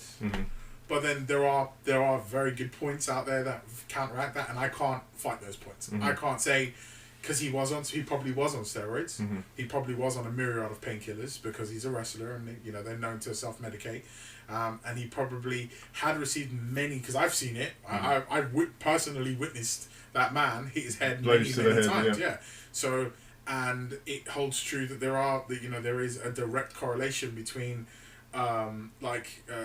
irrational behavior and concussions, and then that leading on to death or poor life choices or whatever that goes on. So, yeah, for sure, like there is a counter argument that's very strong. I can't argue it. Maybe it's just me choosing to believe because I'm a fan, but it'd be interesting to see what happens when it comes out. I'll definitely check it out and I'll say okay. Because ultimately, Lexi Alexander's point is, this is how I view this story. Do you agree or do you not agree? Yeah, sure. And I'm either going to agree or not agree. And it's down to her. What role she takes in making the movie. Or does she make a, begin, middle, and end? Unfortunately, it's a sad story. Roll violin, roll credits, game over. Yeah. Who knows? It is down to her how she chooses to do it. But I'm sure anybody that's listening to it and anybody that's a big fan of wrestling will turn around and say, fucking Chris Benoit was a great wrestler. It's horrible what happened. It's so weird that you mentioned this because even like a few days ago I was talking about this with my girlfriend and I was trying to find a documentary on YouTube that someone maybe had made, and there are some fan made ones, but it's good to see somebody's actually doing something that I can actually watch. It's such a pivotal point especially in the WWE's history of what's happened to wrestlers. Down the line, it's removed from their history, much like the Hulk Hogan. Oh yeah. It doesn't exist anymore. They don't talk about it. It's never happened. But that was just off the back of not far off Eddie Guerrero dying. Yeah, that's true. So and a lot of people said he died from some sort of Mexican supplements, I would say. It's just off the back of that. I'm not a huge wrestling fan, so I wouldn't be I'm just into conspiracy stuff. And like, could it be, could it not be, aliens, whatever, ancient aliens, all that shit. So I'm into that because it was an interesting, it's something interesting to read, especially seeing something I grew up on. But yeah, I mean, it's one of the last things you thought you would hear about. Wrestlers die. Essentially one of your heroes. Yeah, exactly. It's just like he hung himself and killed his family. That's significant. It's not like he killed like another male, like a grown man, which is horrible in itself. But he killed his family. He murdered his son, his wife, and then killed himself. So it's like, is there something a lot more sinister there? But then I also turn around and say, if somebody broke into my house. And I was awake and lucid, and you're another wrestler. Like, first off, I'm going to look through the peephole. So I'm like, it's Kevin Sullivan, who's coming to kill me. Secondly, I think I'm going to do pretty good in that fight. Like, if it's a one-on-one, and my wife and kid is there, like, a 911 phone call is going to get made. Like, someone's going to, like, either me and this dude are going at it, and my wife's going to call the cops. So... You get what I'm saying? Like, it's pretty unbelievable for the story that's given for then Kevin Sullivan to just turn up, murder everybody with ease, show no signs of struggle, no sign of nothing, and unless he hired some elite fucking, I don't know, hit team, I don't know. But again, like, who knows? I wasn't there, you weren't there, nobody knows. Hopefully, Lexi Alexander does it justice. And treats it with a modicum of respect, I guess. That's my view on the subject, anyway. Okay, all right. Well, if there's more information comes out on it, we'll put it on the podcast. Or if anybody's got any comments, I'm sure whack it in the comment section. Talk about it. Make a comment, send an email. Just talk about it. Do what you can to make your voice heard. Okay, so on to the next topic, and animated Indiana Jones. So I'm gonna leave all the. When it comes to indie, I'm out. I don't know a lot about indie. I don't watch a lot of indie, but there is somebody here who does. You don't like Indiana Jones? It's not that I don't like it. Wow, that's more interesting than the actual topic. No. It's not that I don't like it. It's just that what kind of human being are you? Piece of shit. According to who doesn't like Indiana Jones? Guessing where this conversation is going. It's not that, again. I will retract. You might as well just spit on the Harrison Ford's grave before he dies, man. Fucking hate Indiana Jones, man. If I spat on him, I'd spit on him for the fourth one. No. Oh, right. Ooh. You know what? That's a new reason. But well, actually, no, it's not a new reason. But you know what? The more recent one is there's like a lot of people don't like Harrison Ford over The Force Awakens. Yes, because he was like, I don't want to be in this movie. I'm gonna kill myself. Yeah. Someone finally fucking kill me, please. They're like, you killed Han Solo. Like, you, Harrison Ford. We all know the conversation happened. Fucking come on, Harrison, admit it. And he's like, no, what are you talking about? No, he's admitted it. Yeah, He goes, that's his personal fuck you to everybody. He's like, yeah, I killed him, and what? Then what? It's I was like, you guys are still going to come to the conventions. You know what? You guys are still going to want the signature. You know what? Had J.J. Abrams not... Like, if he I hate the way you say his name. It's Abrams. Abrams. Listen. Here's the facts regarding this new Star Wars trilogy. I mean, like no, we're going into a tangent. We are, but let me just say this. Had they not changed the script for Force Awakens, he would have been in all three of them as a cameo. Right. Okay. And then the minute Ford was like, "What? You mean it's going to take more than a day to film all my scenes for all three movies?" It was just like, no, the price just went up. 25 millions. More work on Indiana Jones and 5% of ticket gross, and I die in the movie. Yeah. Just okay. Dead. Right. But anyway, Indiana Jones. back to Indiana Jones. And his animated adventures. You don't like it, and yeah. Well. It's not that I don't like it. Look, let me retract. I love the first three.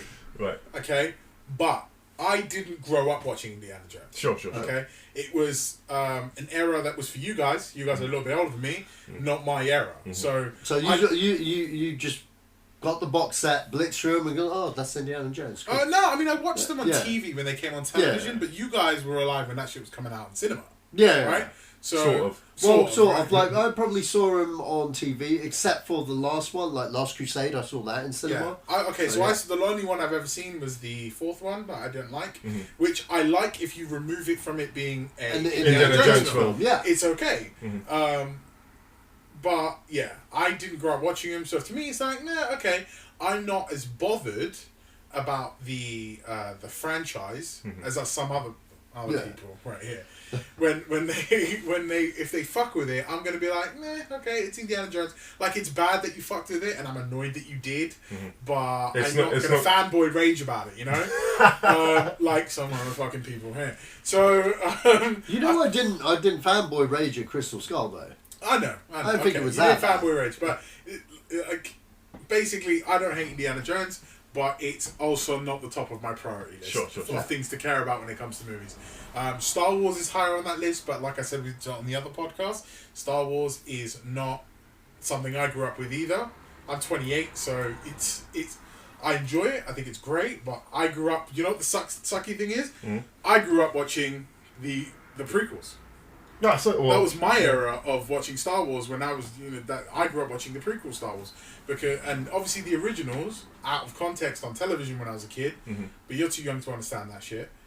So but when I was old enough to understand it, I think was it 97 when Phantom Menace came out. Oh no, 99. Yeah, so I went to watch that at fucking Warner Cinemas. Yeah, in Finchley Road. Yeah, Warner Brothers Cinemas in Finchley Road.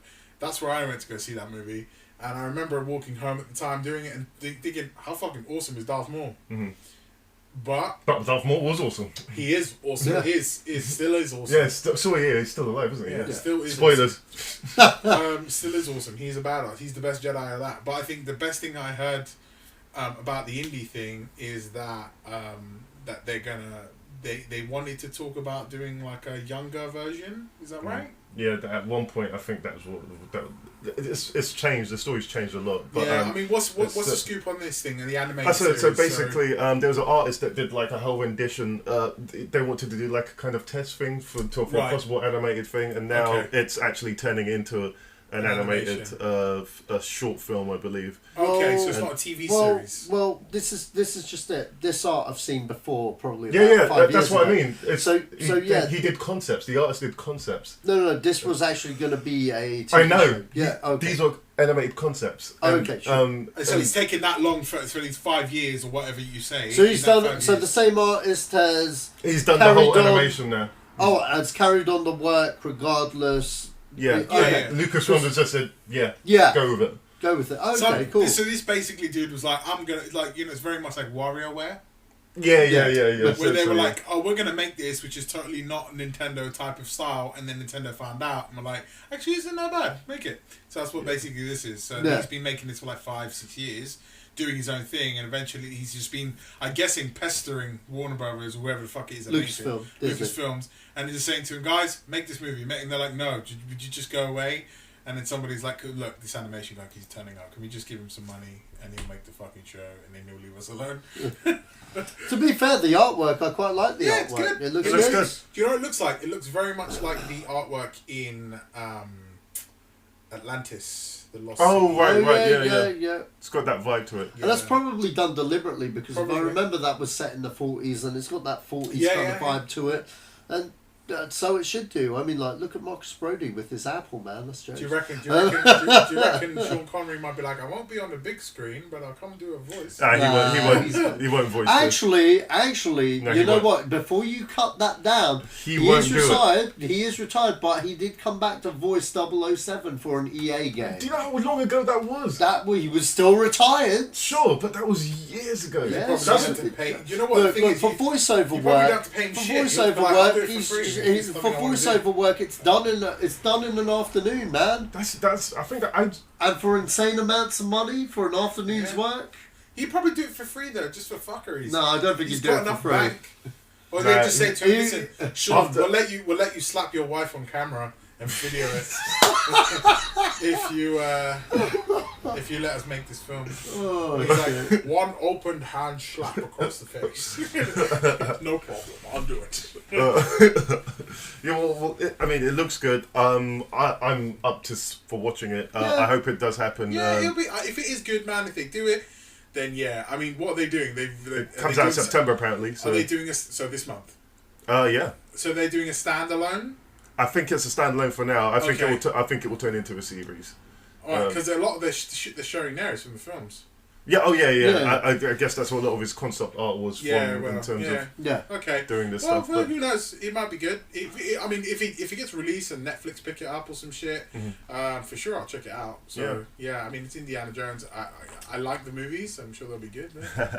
I see what's coming up next. Yes. Okay. So on to the next topic, and that's Deathstroke. So DC Films has announced that Joe Manganiello has been cast as Deathstroke for the Ben Affleck Batman film. That's good, man. They pick an unknown. He's an unknown. Like, he's been in, like, How I Met Your Mother and stuff like that. Sabotage, yeah. But Spider-Man trilogy. Was he? Oh, yeah, he was. Yeah, he was Flash Thompson. Flash Thompson, yeah, he used to bully Peter Parker. Now he's going to bully Ben Affleck. But he is an unknown in that way, if that makes sense. Like, he's a known actor. He's a working actor. Yeah. He's not a huge actor. Yeah, exactly. It's a good choice. Fuck it. It's a good choice. It is a good choice. You know what he looks like? He looks like Deathstroke from Arrow. I think that's what they go for. Manu Taku, or whatever his name is. Yeah, he looks like him. They actually look the same. But this guy's Italian, obviously Italian and American. Can you guys tell me how you feel about the whole two universe things? Because there are people that don't like the movie Flash, and there are some people that like the movie Flash, some people that want the movie Flash to be in the thing is they're taking the Flash. They're taking two different approaches of it, and up until the trailer dropped for Justice League, I wasn't very impressed by what the Flash looked like. Right. Until I saw him in the Justice League, the trailer for Justice League. Yeah, he didn't look too bad. He didn't look too great in BVS. Yeah. But when I saw him in Justice League, I was like, okay, I'm kind of in. Yeah. Like I'm in, and I think that's maybe have something to do with the whole bystander effect with Apocalypse, X-Men Apocalypse, where people were like, we don't like this, and then voices were heard. Right. And Warner Brothers have gone, okay, we're going to make some changes here. If you look at Flash in the TV series, Barry Allen's suit is very much Flash of the older days. Yeah. Flash of the 90s, minus the yellow boots and a few other bits. If you look at the Flash now, very much Flash of Injustice, armor based, a lot of lightning running through it. It's a very active, mobile suit that would suit, I guess, maybe a more hardened, battle-worn kind of Flash, which is what that's based on in Injustice and the current new shit. So they're probably taking that concept and adapting it into their own. Maybe, who the fuck knows, maybe Gotham not Gotham, Wayne pays for the fucking suit. Much like Tony Stark, rip-off as Justice League has done it, Tony Stark pays for Spider-Man's suit. So, you know, in that same context, maybe that happens. Who knows? Because in otherwise, where the fuck is the Flash? Who is a CSI... I don't know what his role is in Justice League movie, but he's a CSI. Yeah, but he's a CSI. You know. Yeah, in the series. If he's a kid, even worse. How the fuck is he gonna afford that suit? Where's he gonna get it from? Where's he gonna make it? You know, what's the deal? Bruce Wayne gives it to him. So for sure, Bruce Wayne has to give it to him. Bruce Wayne would have to that's give what him that the scene is. suit. Bruce is like, look, you want to join us? Yeah. He's like, yeah, cool. I ain't got the money. All right, look, listen, I'm a billionaire. I'll sort this out. Right? I'll buy you a suit. It's like pocket change. You know what? You know what upsets me though, because you know what? I love the Justice League cartoon where like they all don't know each other's identities. Justice League War, yeah. That's it, and then fucking Batman's just like. Dude, that needs to be. I've been saying this from day dot. That one scene just showed what a G Batman was. It was just kind of like Clark Kent, Hal Jordan, Wally West, Bruce Wayne. You're Bruce Wayne. Wait, that film. Have you seen Justice League War? Okay, I recommend you watch that. Justice League War. It is a great film. Okay, and it's an animated DC film. That's the reboot of the New 52. It's the only film that's better than that in the animated universe is Flashpoint Paradox. Yeah. Which I don't know if you've seen. No, you told me about it. You told me to watch it. And you haven't watched it yet. No, I haven't had time. Don't worry, I'll watch it. You fool. Wasting. I've got to be honest. Even though Warner's suck at their movies, like with these things, you know what? When it comes to the animated stuff, they're on point. They're on point more than Marvel will ever be. You know why? You know why? Because it's easy to transfer. Marvel have figured out like, it's easy for us to transition this piece of paper animation, like this hand-drawn thing, onto the big screen, onto the small screen, whatever. It's much easier because guess what? We already have these artists under commission. So and it's the same artist. So it's just going to be like, okay, I'm going to hire the artists who did Batman, Superman, Public Enemy, and we're going to go, you guys, make this. And because they already have them under commission, it's easy for them to just pluck those guys out. And like, okay, we're going to give you more money, make an animated version of that comic book you just wrote to the same style of the fucking comic book as it is. Which is why it's so good. Justice League War, you need to watch it. That's what the Justice League movie should be. It won't be, but that's what it needs to be. But back on Deathstroke, I'm glad that Affleck is a fucking on fire. He's picked the best villain. Yeah. A villain I never thought they would do. Do you think the best thing about Deathstroke is not only is because he's got like a healing factor. He's equal to Batman. Yeah, he's equal to Batman, but he's smart as well. Like he's fucking dedicated and smart. Like you ever play Arkham Origins where it's him and Deadshot? Like, what's the bets that Deadshot doesn't show up in this? Will Smith is Deadshot showing up in this Batman movie. You reckon? Maybe. Because I think they'd be two wicked kind of villains to go up, to square up against, man. Yeah, do you know what? I just want them to be careful. I hope Ben Affleck's like, okay, I'm not going to throw too much in this project. Yeah, totally. If he's got Deathstroke is very much he's like a fucking merc. He's like Deadpool without the jokes. Yeah. And he's a lot smarter. So I want Deathstroke to be, if he's going to be the main villain, don't make him a shocker. Don't make him a side fucking villain. Yeah.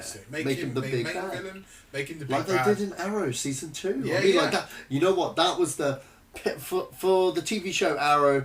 That was the best. That's the best it was ever gonna be. And he's good. And he's so good. They have the option to do that with Deathstroke.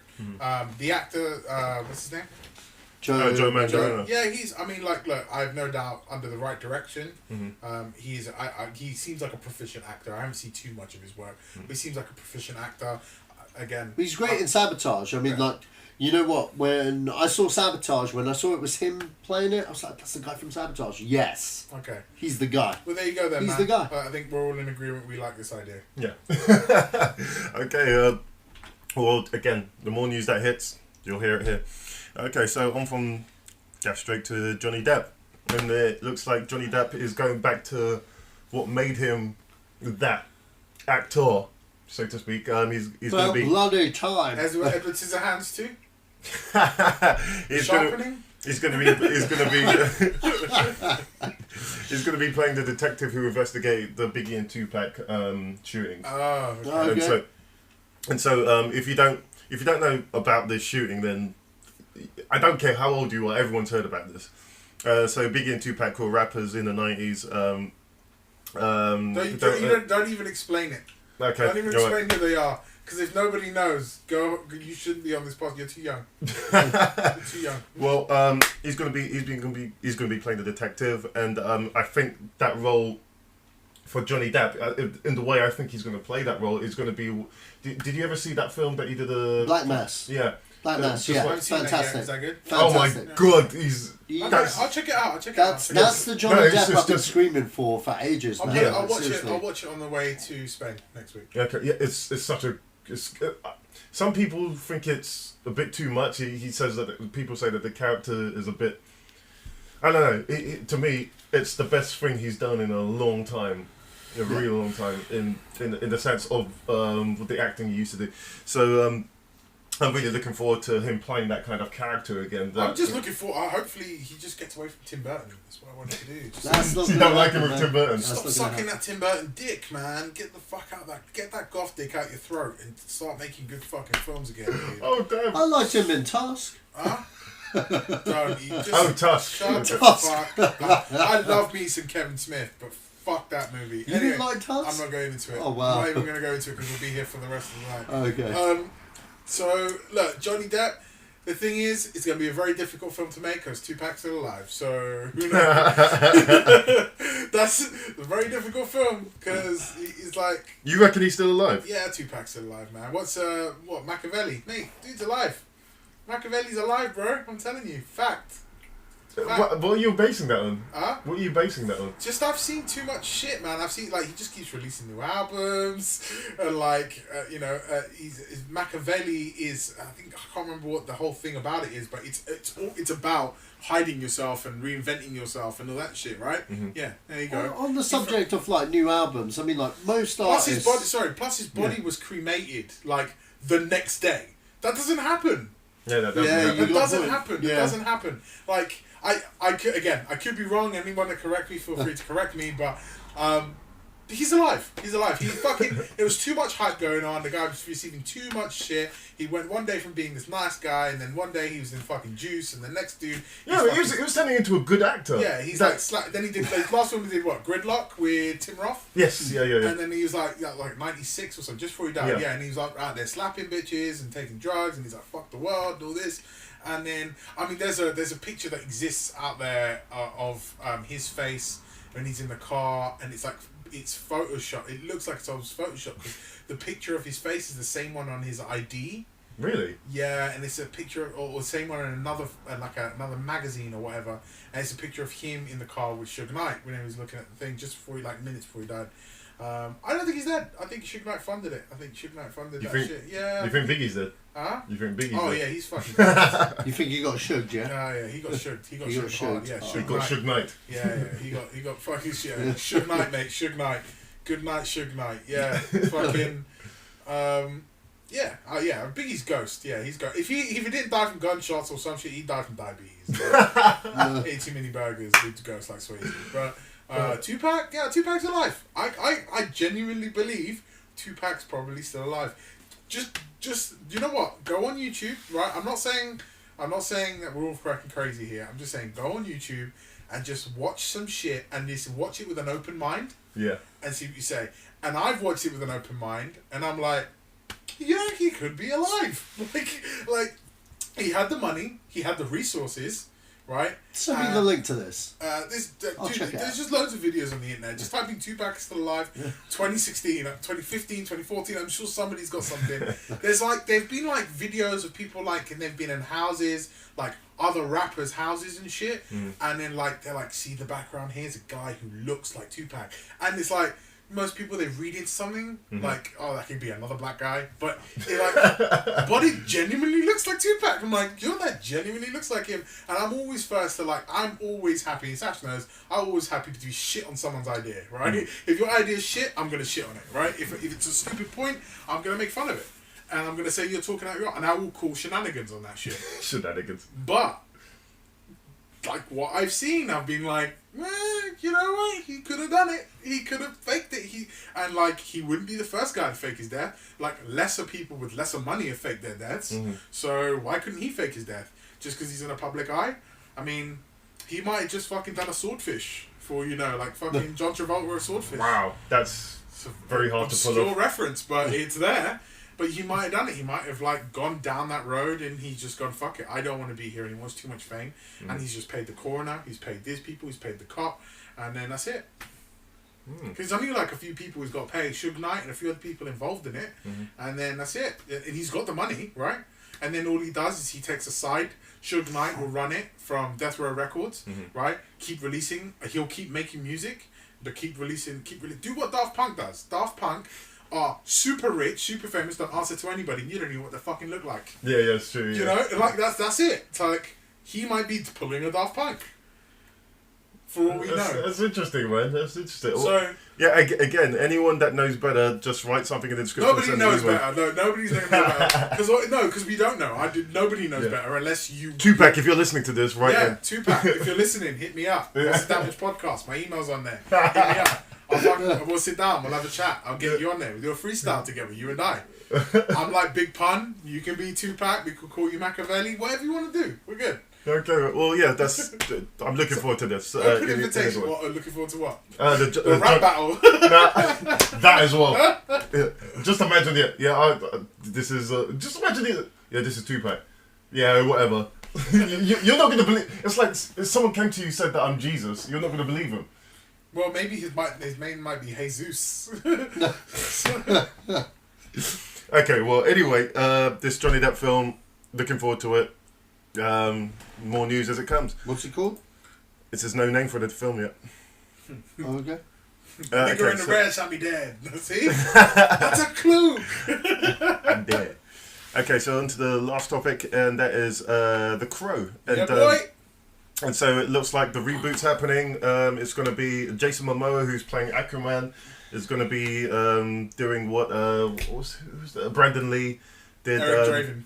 Eric Draven, he's going to be playing that role. I'm not 100% sure about this because I really like that original. What are you not 100% sure about? Sasha, don't speak because I know you're going to go on a rant, so just hold on. I'm not going to go on a rant. I just want to hear what Joe's got to say. I really love the original film. Yeah, for sure. Everyone does. I don't know, I just can't picture... I mean... they have done, you know this, right? I know. But the only one... sequels. The only one I only saw did... it justice was Mark Dacascos in the TV series Stairway to Heaven, which I thought we talked about that on Friends of the Film. He did do justice, and that's because Mark Dacascos, like Brendan Lee, is actually a martial artist. Yes, yeah. So he's an accomplished martial artist. Let's just say he had the drive to do it. I love that movie. I fucking love that movie. Have you seen that film? Drive? Yeah, I know what you're talking about. Yeah. Kareem Harrison, great film. Yes, it's a great it's a great rendition of it. Have faith. Jason Momoa will perform. Look what happened to Conan. That's not his fault though. Yeah, and to be quite honest, Conan wasn't that bad a movie. It's not a bad film. It's That's actually a decent movie. It suffers from John Carter syndrome. So it suffered from John Carter syndrome. People be like, "What's Conan? It's the same with like Hercules, right? Why was if you look at the two Hercules movies that got released and the one with like Carl Kurtz, what his name is, the young kid from Twilight, and the Rock one. Okay, the one from Twilight is an infinitely better movie. Really? Yeah, but the problem is that they got released at the same time, and you don't know who this other fudge is, but you know who fucking The Rock is, so everyone went to watch that movie. That film sucks. That film's shit. It's a shit movie. It is a shit movie. It's a shit film. I don't want to watch, basically the Scorpion King in Greece. I don't want to see it. Tell me I'm wrong. You're not wrong. He's not wrong. Because the Scorpion King, To be fair though, it had me. I really wanted to see The Rock as Hercules, but the movie was bad. And it wasn't The Rock's fault. The other one's better. I can't play for the other one because that looked shit. But, don't get me wrong. It's infinitely better in context. But but as a movie, it's not great. But in comparison to both, I've seen them both. Yeah. The other one was way better. I think Brett Ratner failed. He failed this time. He was like, a lot. He's like, I'm gonna try. Okay, we keep going on to the side point. This is about The Crow. Crow. Jason Momoa, he is a good actor, right? If you want to see a brooding character, Jason Momoa, watch The Road. The Red Road. Red Road's a TV series he did, 12 episodes. I think got cancelled second season. Shame. Plays an American Indian sheriff. Not sheriff, but a guy that came back. He's like a criminal with a criminal past. He's very good in that. Very anti-hero. Mm-hmm. I like him. I like him as that kind of character. He needs to slim down a bit. I think he needs to go cardio, less bulk. Mm-hmm. Because Brendan Lee wasn't very big. He looked a lot like Sandman. Oh, right, okay. You know Sandman? I thought you were talking about the Sandman from Spider-Man. No, I'm talking about Sandman, the comic book, no, I don't. can't remember who does it, but it's very gothic, it's very, They're making a film of that, aren't they? They've been apparently making a film of that for years. It's a very difficult thing to make. It's like The Watchmen. You have to get the right people to do it, otherwise it's going to be dog shit. Kind of like Preacher as well. You got to get the right people. Yeah, and even then I have comments about that. But we're not going to... We'll do this another day. But The Crow, The Crow is... it's going to be a good film. Mm-hmm. I have faith in Jason Momoa as an actor. Yeah. Like I said, I think he needs to slim down a bit because he's too bulky. Yeah. But he'll pull it off, man. He's got that look. If you had to pick somebody else to play that role, Mark Dacascos would have been perfect. Yeah. But he's unavailable because of his age. So the only other person that can pull something like that off is Jason Momoa. I mean, name another actor. I don't know. I can't. This is also coming from the storyline of which at one point Edward Furlong, and I'm not talking Edward Furlong from T2, Edward Furlong, I'm fat and on heroin, Edward Furlong was a crow, right? So let's just... No way! Bro. Yeah, for sure. Crow 4 or whatever the fuck it is. Oh, crap. Yeah. The second one wasn't that bad, City of Angels. City of Angels, yeah. It wasn't that bad. They got butchered. By the critics. By the production company. Right.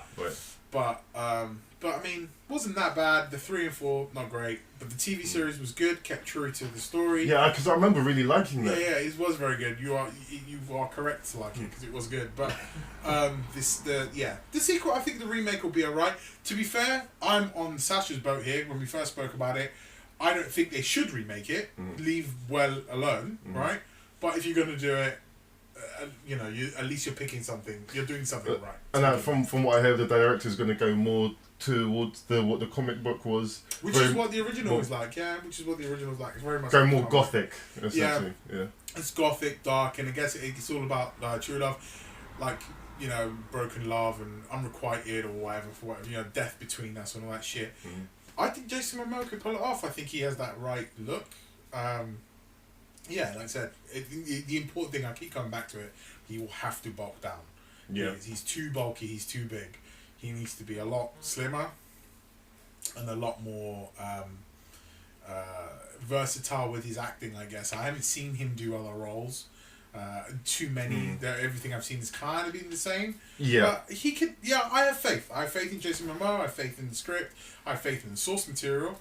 And hopefully they learn from mistakes of old, and they're like, yeah, we won't do this again. We're gonna give the director the ode he deserves. Who's directing? Oh gosh, that's a good question. 1 second, folks. Directing. Why it doesn't even have Nick Cave. No. Sorry, Jason Momoa. Oh right, Corin Hardy. What's he done before? He has done The Hallow, Butterfly, Strangers, Watchtower. These are films I've never heard of. Okay, so he's new to. I'm guessing he's obviously new to. He's fairly new. Yeah. Okay, well, it is what it is. It's in pre-production at the moment. Yeah, it looks that way. Yeah. Yeah, who knows? Yeah, like I said, he looks hipsterish, so he might he might fucking stick to the source material. But I mean, that's my view on it. I think Sacha, you agree? No, agree. Yeah, I agree with him. Sacha's like, I've got my phone now. He more or less said everything I needed to say. Look, I love the first film. That's like, cult classic. Yeah, it is. Do we really need this film? No. If they were going to pick anyone for this film, why not Momoa? I mean, he's an awesome actor. He's hot right now. Why not? Am I going to watch this film? More than likely, just out of curiosity. But like the RoboCop remake, would I care afterwards? Probably not. But we'll see what happens, you know. I mean, if anything, the best thing that could come out of this movie is that people discover the old movie and go, oh my god, that movie was fucking wicked. You know, I only watched it because of this fucking bullshit one. But I like the RoboCop. Fuck it, it's a great film. Yeah. People ripped it. I think they should never have changed into the black suit. Kept the original silver one that he had right at the beginning of that I'll film. agree with you halfway with that. You see, we're going to divert again. We are just very briefly, but the new RoboCop, yeah, it was an okay movie. It was an okay movie. Nothing wrong with that take of RoboCop or anything. But that's the problem. It was just an okay movie. If you were to put or show someone that movie and show that same person the 80s movie, they're going to go with the 80s movie every time. Don't show them the 80s movie. I'm going to recommend what everyone should do is type into Google the amazing RoboCop rap. And watch yeah, that's good. Because that's really good. That is, I don't know who the guy is, and I that's wish I knew his name. genius. But what he did was he basically raps the entire movie to the theme tune of RoboCop for that's the movie genius. in 10 minutes from beginning to end, and it is actually amazing. It's the whole first film, isn't it? Yeah. If you have 10 minutes, I guarantee you will not be disappointed, especially if you have seen RoboCop. You will actually love it. It is. I watched it yesterday. I showed it to my girlfriend. She was like, it's impressive, but I don't really care about RoboCop, but it is impressive. And I was like, okay, cool, that's a win, I guess. I'll take it. Well, that will segue us right into that's the end of the main story. That will segue right. This is the main story. Right into this. 2016 worst year for films. Is it the worst year for films? From my point of view, it has been. I'll tell you what 2016 was. 2016 was the fucking Widowmaker of celebrities. That's what it was. Oh, yeah. It killed everyone. It killed everyone. You killed fucking Willy Wonka. You killed Prince. You killed everyone. Everyone died. There's so much more that died this year. I just can't remember. People are getting ghosted left and right. Fucking, you got, what's it, Wogan? Yeah, Terry Wogan died. Terry Wogan died. Like, everyone is dying. Like, left and right, everyone's ghost like Swayze. I'm not liking this shit. Right? Is it the worst time for movies? Film year? I think it is. No. 94 was the worst film year. I can't remember what 1994. Yeah, I'm specific with that. I don't know why. I just remember. You know what? The thing is, I want to say it, but I'm afraid to say it. It's not the worst film year. It's just, I just remember. It might be 94. Whatever year Fargo came out. That's 92. 92, yeah, whatever that fucking that movie. Do you know why? Because the chick in Fargo, the female cop, won an Oscar for Best Supporting Actress. Yeah. She should not. It must have been a dry year at the Oscars, man. Because she should not be winning that fucking Oscar. It is not good. That's why that memory has always been stuck in my head. Because Fargo is a great film, but it's not as great as people suck its dick to be. And the amount of people, like somebody forced me to watch this movie by buying me pizza. Forced me to watch this movie and was like, it's a fucking amazing film. And I had such high hopes. And I was like, this film sucked. Because you built it up so much. If I had watched it just off the cuff, I'd have been like, yeah, it's a good film. Yeah. But because you're like, it's the best film in the world, you're going to love this movie. Who was this? You don't know. My mate Phil. He's, and Fargo is a great movie, man. I love Fargo. It is, but it is when you don't build it up like it's fucking cure for cancer, and then I watch it and it's like barely a flu shot. You know, like in comparison to what you made it out to be. It's not that great. Sure. So there's no out of sight. Huh? I'm sorry for that. Oh shit, you're a dick. Okay, so worst year is 2016 the worst year for films? No, dude, I don't think so. Cause did you like Ghostbusters? I haven't. You know what? I haven't seen it. That's my point. But I haven't seen it because I heard some mediocre reviews, and I did not feel it worth my money to go spend it. But then there are films that have come out this year later on, obviously later in the year, that have revived my faith in films. Especially, okay, so I watched Imperium. So you may not know about Daniel Radcliffe's new film. Oh, the one that just come out. Dude, that film's so good. It's so good. So it's like you have... He's an FBI agent. Yeah, he's an FBI agent. Oh, he's undercover. Yeah, Nazis, yeah. Yeah. It's really, really good, right? And I was like, okay, I'm down. I like that. You gotta write it down, eh? I have to. Yeah, it's good. Imperium, it's a very good film. Final Fantasy just released a new movie. Yeah, it's Kingsglaive? Yeah, it's for the game. Yeah, dude, watch that. I watched that shit yesterday too. That was very good. I watched that. I watched the new Kickboxer film. That was okay. I have a special love for that because it's Kickboxer. Yeah, that's not gonna get a release here. Huh? That's never gonna get a release here. No, man. no, it's not. It's a straight to DVD. Yeah, release. yeah. But it's a good release because you really like Dave Bautista in that shit. Oh, really? He's very good in that movie. He's fucking lean as well. Like he's scary. You believe that this guy could crush your head? Well, he can in most cases. Because in real life he can crush my head. That's right. Yeah, I mean, like I said, there are some good films that have come out. There are some really dog shit movies that have come out, and I think I've seen a lot of good films recently. Like a lot of stuff that I've watched has been quite good. Suicide Squad was a savior for the year. But then Batman v Superman was dog shit. Whoa. What about Deadpool? Deadpool to me as well. Did that come out this year? Yeah. Last year. That was this year. Deadpool's great. A lot of people hate that movie. I know people that don't like that film. Those people need to be Those people need to face. euthanize themselves. I just think you need to euthanize Did they like the comic? Huh? Did they like the comic? Well, the thing is with the comic. Yeah. The comic is. I felt like that was a good comics aren't. They're not. Yeah. It's not like there's no run. Yeah. Because they're all like one shot standalone things, right? So unless you somehow manage to pick up a Deadpool comic, you know you're gonna find it interesting. Do you know what this year has been? This year has been the year of TV. You've had great shows like Outcast. You've had great shows like Preacher. Preacher's good. You know, I have my things. Stranger Things, yeah. Ode to my T-shirt. You know, Narcos season 2. Which is fucking great. Dusk Till Dawn, season 3. Yeah, it's good. I checked out Dusk Till Dawn. You didn't like it? Nah.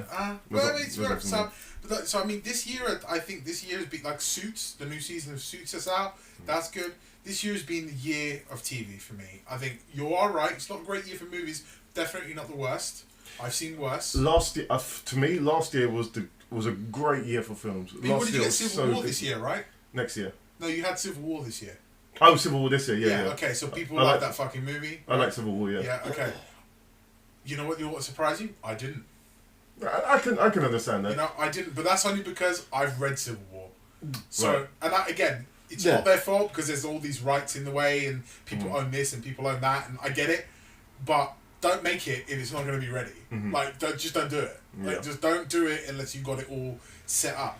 The same deal you made with Spider-Man. Spend a bit more money. Don't be afraid to fucking Asda price that shit. Get in there and go and make some more deals with different people. Let's get some more people involved. What was wrong with Civil War in your opinion? Do you know what? It's like 12 people fighting in an airport isn't Civil War to me, man. So you think so you needed everyone versus everyone? I wanted everybody versus everybody. Okay. Because that's the story to me. I understand that, but I felt, even though there was that limitation of being like, you know, these guys versus those guys, etc. Oh, they did a good job. I felt they did a fantastic job of adapting it for a Captain America movie, not an Avengers movie, I might add. Right. Okay, because you got to understand. It's a Captain America film. It's a Captain America film, so the focus was on Steve. Do you know why? What do you mean why? Do you know why it's a Captain America film? What do you mean? It's a pretty I don't understand the question. Do you know why it had to explain? Okay, so it had to be a Captain America movie and not an Avengers movie. Yeah. Because it leads up to the death of Captain America. The entire point of Civil War. leads leads up to the death of Captain America. Oh yeah, of course, yeah. So it like in the comic books, yeah. In the comic books, yeah. Yeah. And it will lead up to his death in this. He's gonna get ghosted. Straight. They're gonna ghost him. I don't think they're gonna ghost Cap. I reckon they will. I reckon they'll ghost Cap. Right. I reckon they'll ghost Cap. If they were gonna ghost Cap, I think they would have done it in Civil War because I was expecting that to happen. There's too much. There's too many moving parts for them to throw that in there. Yeah. Too many moving parts, and that's the problem when you have too many chefs in the kitchen. Yeah. Right. Then your recipe gets fucked up. So you use too many moving parts in that algorithm for them to then kill him off at the end. Who are the chefs in the kitchen? Sorry. Who are the chefs in the kitchen? No, I mean like not chefs in the kitchen, but too many moving parts, too many ideas. Right. Right. Everyone going, okay, well we can't get we got Spider-Man, so but we got Black Panther in here, we got his sub-storyline, and then we got the Winter Soldier and everything that's going on with him, and then like, and then we've got to throw in this fucking storyline here about Tony Stark's dad right at the end of Winter Soldier, and then he knew about this, and about this is what creates this fight, and then to kill him off at the end, like, you've had no build-up. But at the same time, okay, yeah, I hear what you're saying with like ghosting Cap at the end, but he's no longer Captain America. Is he not? No, he's not. He threw the shield away. He's walked away from the government. He's no longer Cap anymore. Yeah, but then you say that started off in Winter Soldier because he really wasn't Cap. Oh no, but that's the point. That's the point they were trying to make when they were doing it, because you got to understand. So you think that's their way of killing him off without killing him off? Yeah, that is exactly what it is. Point. Because they planned it. They planned this movie while they were doing the Winter Soldiers. Okay, Winter Soldier, and they had like 3 different versions of the script before they started shooting. You can tell me here. Sorry, just before we go on. Yeah. Did they? At what point did they seal the deal with Spider-Man during the making of Captain America Civil War? It was before shooting, but it was just before shooting. Okay, so it wasn't like mid shooting, and they're like, "Oh, we just need to add this in here." No. Okay, but it's never like the Spider-Man stuff felt like it was a reshoot. Not at all. It did feel to me. It felt like it was like an addition. I think that's you because you know how the sausage is made in the factory. Yeah. I think that's you overlooking it a bit too much. Because what you got to understand, it also might be that it broke. The news broke during filming. Yeah. That's why it maybe you might feel that way. But what you've got to understand is, Look at Joe. Joe's like, I love this. Joe's like, fucking tangents. This isn't a tangent. We're talking about Mills of 2016. Oh, okay. I haven't interrupted you because you were on a flow. Yeah. So. But what I'm trying to say is kind of like, they knew, Kevin Feige has said multiple occasions, okay, regarding the MCU in interviews and stuff, that they have a plan. Okay, they've had a plan. He's had a plan since Iron Man 1, since before Iron Man 1, since he started MCU, where it should be, blah, blah, blah. Not only does this plan consist of where it is and where it is going, he has the backup plan. He's got alternative timelines, and it's all dependent on whether certain deals work and whether certain things do not work, whether certain films bomb, etc., etc. He's planned it out. He goes into a movie sometimes with 2 or 3 scripts. You know what I mean? Like, okay, this has happened. This movie didn't receive so well. Okay, so this is going to happen. That's been their formula because they've got one guy in charge of the whole thing, at producer level, that has a contingency at every level. When they did Captain America, he turned around to the writers and goes, "We might have a shot at Spider-Man. I want you guys to write 2 separate scripts. So that we have one. So if we head one direction, we've got one direction, etc., etc." And that's how he does all of these movies. Bringing up all films of 2016. Yeah, that's how he does all of these movies. And it was even like with Fantastic Four. Not Fantastic Four, Avengers, the original Avengers. Before you go on, I have an idea, right? Are those all the films that came out in 2016? Most of them, yeah. Okay, read them off. We'll do a yes or no. Okay, Captain America Civil War. Yeah. Yeah, okay, I'll give it a yeah because he sold me on it. Go ahead. Deadpool. Yeah. Yeah. Zootopia. Haven't seen it. Haven't seen it. Is it good? Yeah, amazing. Check it out. It's a good film. It's a very good film. Okay. I'm write that shit down. Hold on. What? I'll write that shit down. Okay. Go ahead, mate. It's fine now. Okay, I'm going to ignore this one because I don't think it came out here. Finding Everybody Wants Some. That's been out. It's been out. Oh, really? Okay. Yeah. Didn't see it. Finding Dory. Amazing. Okay. I haven't seen it, but I heard it's good. It's really good. Yeah. Batman vs Superman. No, shittest film of the year. Yeah, I agree. Ghostbusters. And I have a Superman tattoo on my arm. Like that should say everything to you right now. Shittest film of the year. Yeah. Okay. Ghostbusters. Contender for shittest film of the year. I haven't seen it. Nice Guys. Great film. Best film of the year. It's a really good film. I wish it came out this month instead of. Oh yeah, definitely. If it come out this month, it would have blown it away. I know. But no, my honest opinion so far, that it's contender for the best film of the year. Or Jungle Book are my 2 best films of the year. The year's not over yet. Yeah. Star Trek Beyond. Haven't seen it yet. Heard it was good. Yeah, I liked it. Yeah, it was good. Yeah. BFG. Again, haven't seen it. Fell asleep. Really? Yeah. I don't like. I know it hasn't resonated well in the American market. It's very Roald Dahl. It's violent. To be honest, I'm not a fan of the BFG in general. I want to watch to see whether Steven Spielberg. Yeah, take that, Roald Dahl. He changed my mind, and he didn't. Punch Roald Dahl in his grave, man. Sorry, Roald. Punch him in the grave. Go. You should go back to writing James Bond films. Okay, Star Wars. Oh, that's not Rogue coming One's out not out yet. Jungle Book. Loved it. Loved it. Love and Friendship. I love that film. I know you guys haven't seen it. Yeah, that'll do. Suicide Squad. Loved it. Loved it. Okay. Jason Bourne. Loved it. Yep, fucking great film. X-Men Apocalypse. Haven't seen it. I liked it.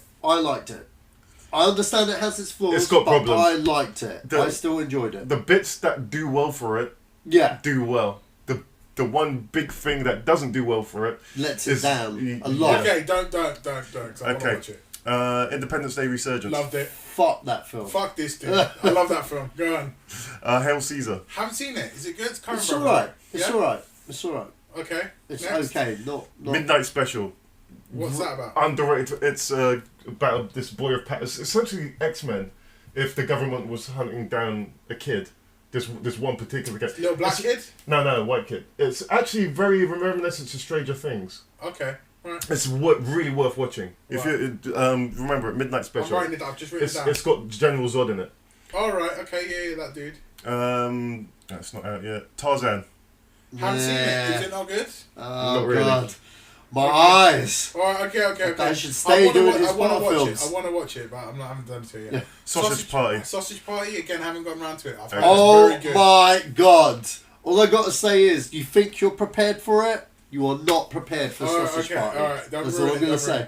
Conjuring 2, amazing. Yeah. Conjuring 2's awesome. I know you haven't seen film. it. Pete's Dragon. Haven't seen that yet. It's good. No. It's good. No. I liked it.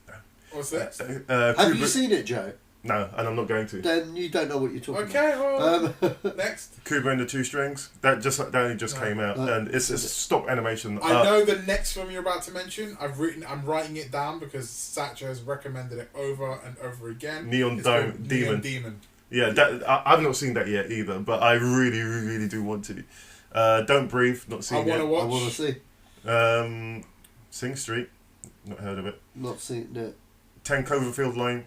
Yeah, I love I it. liked it. I haven't seen it, but I know the ending, and I think I'm annoyed because of the cop out of the ending. But then I mean to give it a chance. So I would say because he's already said he's going to do a third one, and so a third one because you're taking this as canon as a second Cloverfield. And so is he. But I thought it was in the same universe, but it's not canon. Oh no! Just watch the film and look out for the markers. And have you've seen the first one, obviously? Very long time ago. Oh, and we'll refresh yourself with that, and watch the time markers in the second film, or in this film. Sorry, in the follow-up. Okay. Purge. You haven't seen it? Was it Empire State? What's it called? Election Year. Election Year. No, I haven't seen it. Warcraft. I haven't watched, but I've heard it was a gangbuster movie in Asia. So yeah, and that's where Caesar Palace is from. So who knows? Okay, so we've got the next film is Alice Through the Looking Glass. Fuck Tim Burton in his ass. Secret Life of Pets. Haven't seen. Jokes. You're good. Hello, I've not seen it. So I've seen the trailer for Hello High Water, and it looks good. Yeah. Is it good? I don't know. It came out today. Oh, okay. All right. Caesar's had it for a while. Love Passengers. That's not out till the end of the year. The Shallows. Yeah. Again, haven't seen that. Is that good? Yeah, it's good. All right. Okay.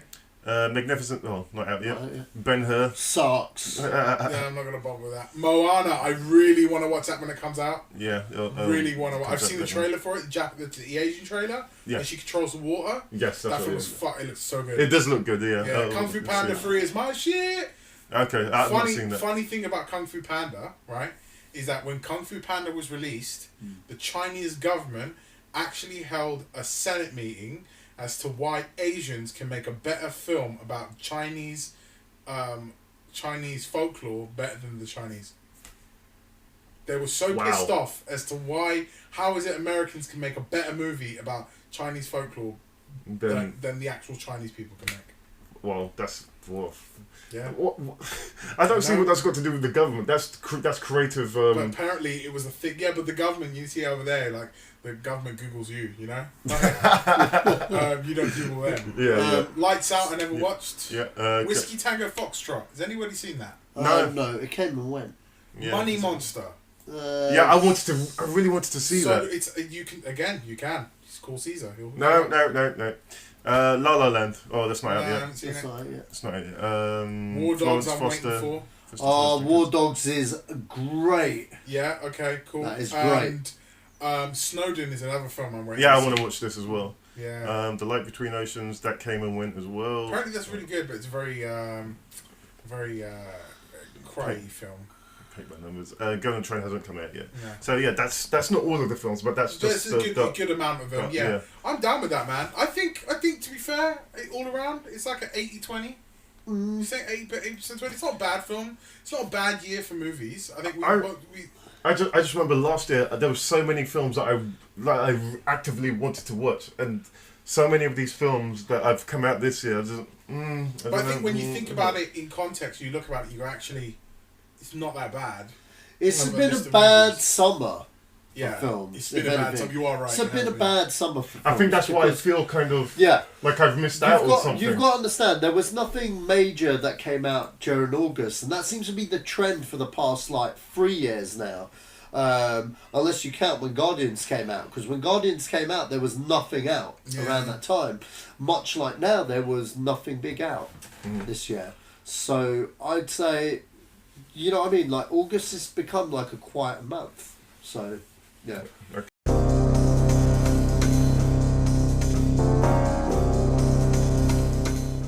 Well, that's the end of the topics. Okay, so we've got to skip over Old Bunny. No, we usually do because I've got over 2 hours. Oh right, shit. Yeah. So usually when we skip over 2 hours, I have to skip a few things. So okay. We're going to just go into the films opening this week and what I do and name them up. So we've got Blair Witch, Bridget Jones's Baby, and the Infiltrator. Which one are you guys excited about? Blair Witch. Fantastic. Tell me about you had a story about Blair Witch, Book of Shadows.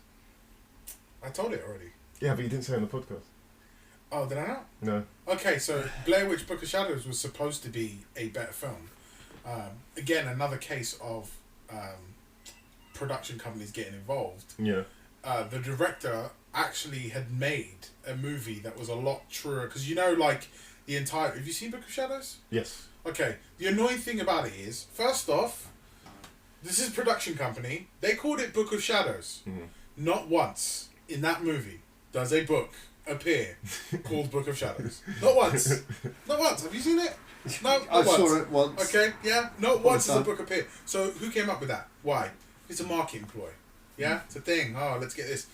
Let's get people to come watch it. There's an item in here that never shows up because it's got nothing to do with that movie. Yeah. That's their subplot, right? Yeah. It's not the director was calling it Blair Witch 2.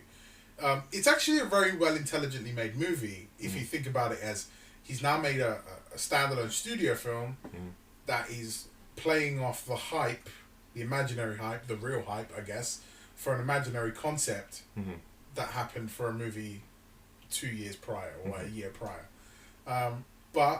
And he made a very well-made movie, but then the production company got into it, and they were like, no, we don't like this. We need to basically treat the audience with a certain level of disrespect, which is like, we know you're stupid, so we're going to treat you like you're stupid, and we're going to honey-dick you throughout this thing, but not really, because we're going to give it away throughout the course of the movie, which is where you get in those flashbacks of the murder scenes and all that stuff. It's I want to see the director's cut. I want to see... and it doesn't exist because they've butchered that movie, right, so badly that a lot of people hate it. But I personally, as a human being, want to watch the vision of the director that he had for that film. Because I even still now like that movie. Like, a lot of people hate it. And I'm like, I get why you don't like it. I like it. Why? Because I like the concept of the Blair Witch. Yeah. I'm looking forward to the new one. Did you see the trailer to this one? I saw the trailer to this before it was called The Blair Witch. Yeah, it was called Into the Woods. It's called The Woods. All the Woods, yeah. I saw this when it was called The Woods, and I specifically turned around and said, this is like the Blair Witch. And I remember turning around saying, I think someone wrote the script for Blair Witch 3 and then they changed the name because they weren't ready to commit to that franchise. Yeah, yeah. And then they changed it and I went, oh, well, fuck a duck. How funny is that shit? So, I mean, we've had a few films about witches. Not witches, but like weird woods shit. So you had The Witch. Yeah, yeah. Which was creepy. But it had undertones. Yeah, it was a good film. It was alright. It was very creepy. And there was another one with it was about the I think it was called The Woods. Yeah, I think you're right. Yeah, yeah. Or The Forest. It's called The Forest. So the one with the girl from Game of Thrones. That's it. Yeah. Yeah. Queen Marjorie. Yeah. No. Her name. Yeah. I can't remember fucking. It was Marjorie. Yeah, it was something. Queen Marjorie. She wasn't a queen there. She wasn't a. She was. Yeah, she was queen. She was queen. She was married to what? Joffrey. Yeah, but that's before. Okay, fair enough. Yeah. So Natalie Dormer. There we go. I was thinking yeah, it's Dormer. called The Forest, and that's about the forest that people commit suicide in, the real forest that people commit suicide in Japan on the base of Mount Fuji. Yeah, so I was like, okay, so we've had a few sort of things like that, but I'm looking forward to this. I've seen the thing, like the trailer looks good. I'm down because in the original Blair Witch they're actually going to show the Blair Witch. They were supposed to pan to the left or you've right. You've or seen the something. same movie. You've seen Good Bad Flicks without knowing you've seen it. Okay, I just watched stuff on YouTube. It's Good Bad Flicks. You've seen Good Bad Flicks stuff without knowing that you've watched it. Okay. So it's supposed to pan and you saw it. So there was one scene where she's supposed to be dressed in white. They had a chick in a white fucking outfit. She was standing on the fucking right hand side. They were supposed to, or left. They were supposed to. The guy with the camera was supposed to pan to the left or the right, can't remember which one, and show her for a very brief second. But he didn't do that, which I think was a very smart move. Yeah. Because you don't want to see it. Because the entire point is like that. If I genuinely have to say, was probably the smartest way of marketing a movie. They were like, we're going to market this as real found footage. The last time that ever happened was the really well done was Cannibal Holocaust. Yes, where the fucking director got arrested. Like the Italian arrested. They actually arrested him. Because they thought it was real people. Yeah. Real people. Is that your car? I don't know. Hold on. One way to find out. That's not me. Oh. Okay. Sorry about the nose freaks. It's some idiot's car going off in the background. Yeah. But basically, Blair Witch. I'm looking forward to it. It's going to be a good film. I'm really looking forward to it. Bridget Jones. Yeah, Bridget Jones can go eat dick. I'll tell you why. Now that sounds like a better title to the movie. Bridget Jones eats dick. No, so Keanu Reeves has a new film that's out at the moment called The Whole Truth. Oh yeah. Okay, it's a good film. I liked it. Yeah. She's in it. Reese Witherspoon. No, Reese Renee Witherspoon. Renee Zellweger. Yeah, Renee Zellweger's in it, and she doesn't look like Renee Zellweger anymore. Yeah, that's very frustrating. That was the whole thing, like a few months back, that she didn't look like herself. Yeah, it's really strange. I want to absolutely make sure that's not my car, but if it was my car, I would know. I don't think other cars here have... No, it's not me. Because I can see my car lighting up. Yeah, that's probably across the road. It's a house alarm. That's a house alarm. Ah. That's someone's getting burgled. Someone's either getting burgled or they're breaking it, or they've set off an alarm, but yeah, there's somebody's house. That's so annoying. Let's just power through it, man. Yeah, Bridget Jones, she doesn't look like Bridget Jones anymore, which is a shame. So there you go. Fantastic. So yeah, she doesn't look all that great. What's The Infiltrator with? That's with Bryan Cranston. I want to see that. Yeah, I really want to see that. I'm down with this whole like, hey, let's have old actors play badasses. Yeah. circa Taken, 2000 and whatever that year came out. I'm down with it. Fuck it. Let's see it. Out of all the films on that list, it's probably Blair Witch and The Infiltrator that I'll end up watching. Blair Witch I want to watch. My girlfriend won't watch it with me, so I'm gonna have to watch it on my own. I'm privy to watch Bridget Jones because we should go watch Blair Witch. Yeah, we should. Yeah, we should. Yeah, I'm down for that. You watch it? I'll watch it. You're a pussy. I'll watch Blair Witch because you know what? I like the Blair Witch Project I've seen them both in the cinema. So I kind of feel I have to see I them. don't know who won't like that movie. Like, I think the problem is it doesn't hold up upon a second viewing. Yeah. It's a one-off. Like unless you watch it a really long time afterwards. Like I haven't seen it since it came out, but I remember all of it. Yeah. I've seen clippets and people talking about it online, but I haven't seen it since it came out. Do you know what part I love about that first film? Is that I don't know how the guy was so annoyed. There's a percentage of that wasn't acting. He said, "You lost in the woods. You don't know where you are. What you gonna? What's your motivation?" He just kept badgering the other two because they lost one of the guys.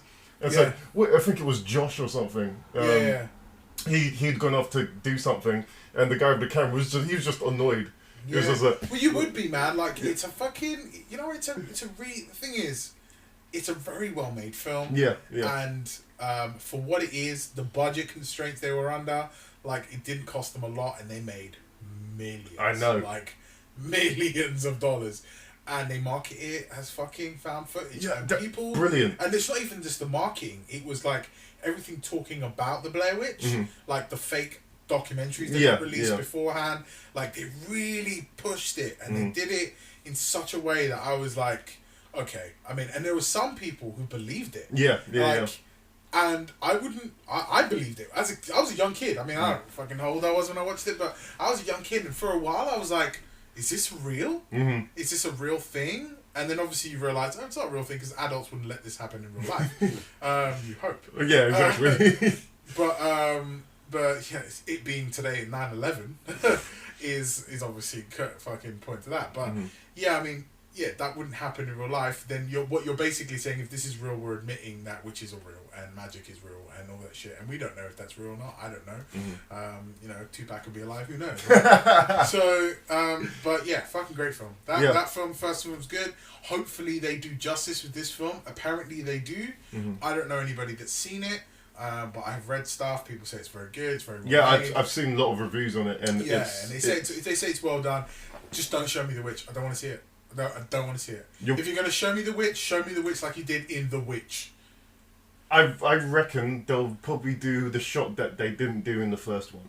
You'll probably see it for a split second. Maybe for a split second, but this isn't a found footage movie. Is the problem? This is a movie based on people that are following the hype. This is basically what Blair Witch 2 should have been. Yeah. But studios got involved and decided to make a fucking a straight movie instead. But fuck it. This is like Blair Witch for the selfie generation. Yeah, I mean, if it's any good, who knows? If it's good, great. If it sucks, then whatever. Yeah. But I'm willing to actually like go out, pay money for this, sit down, put 2 hours down on my life and watch it. And if it's any good, then great. So we fucking set it up. We should at some point. Yeah. If we want to watch it like maybe Monday or Tuesday. Yeah. If you guys are free, we can do it in the evening. Because I go to Spain on Wednesday. So. Oh, okay. Well, this comes out next week. So. Oh, right. Is it out? Is it not out? No, it comes out next week. Yeah. All right. So we can watch it when I get back. Because I get back at the end of next week. So yeah, all right. Okay. Well, both Blair Witch and all the films I just mentioned, Blair Witch, Bridget Jones' His Baby, The Infiltrator, that comes out 16th of September, which is next Friday. And yeah.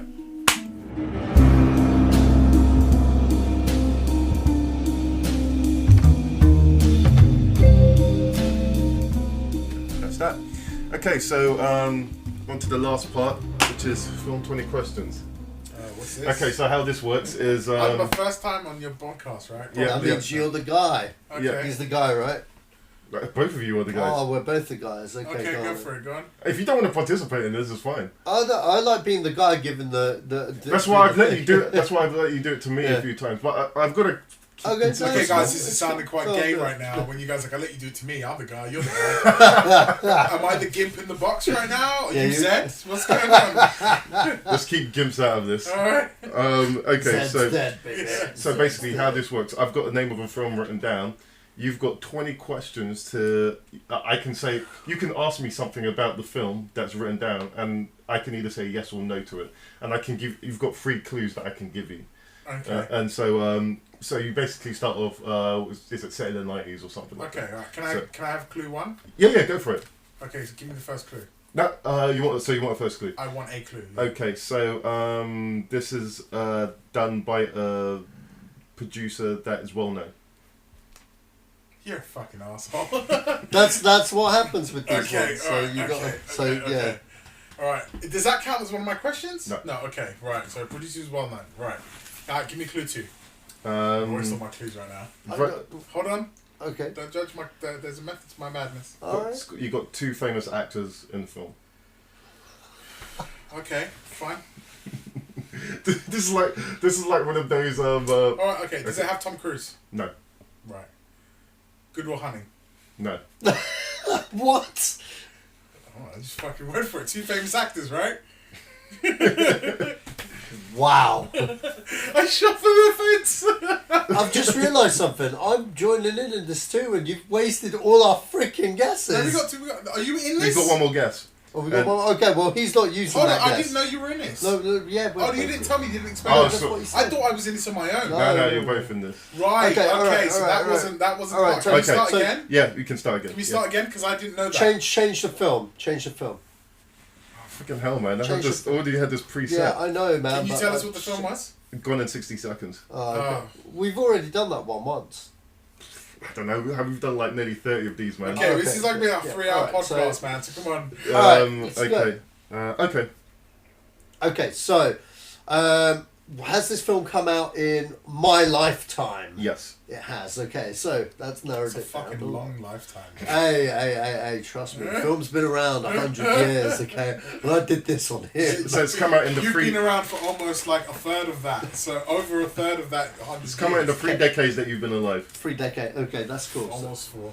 So, Both of anyway. you, yeah, you old fucks. alright then. Is it an 80s movie? Nope. Okay. Is it a 2000 movie? Yes. What? Sorry, I need to be specific here. Sorry. Can I reword that question? Is it a 2000 to 2010 movie? Yes. Okay. Okay. Right, alright, okay. Is it a sequel? No. Alright, it's So original. it's an original. Okay. Should I ask for a clue? No. Okay, you don't want to ask for a clue No yet? clues Right. yet. Does it? Okay. Is there an ensembled cast? No. Okay. So you're counting out Ocean's 11. Yeah, like, there okay. we go. Okay, so It's 5 questions you've used. Yeah, that's cool.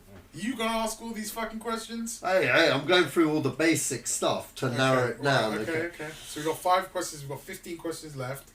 You can 3 guesses. And we still got. Oh, 3 sorry, guesses. 3 Clues. clues. Okay. Has it got a famous director? Yes. Okay. Right. Okay. And a famous producer? No. Okay. All right. Cool. So that narrows it down quite a bit there. Okay. Sci-fi. What? Should we ask if it's a sci-fi? If you want. Is it a sci-fi film? No. Okay.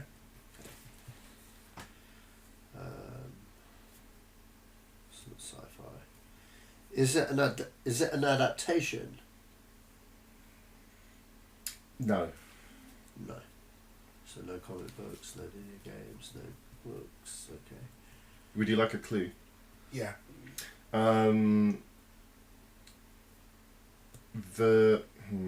This will give it away. Okay, so the actor in it, it was his. It kind of put him on the map. Okay.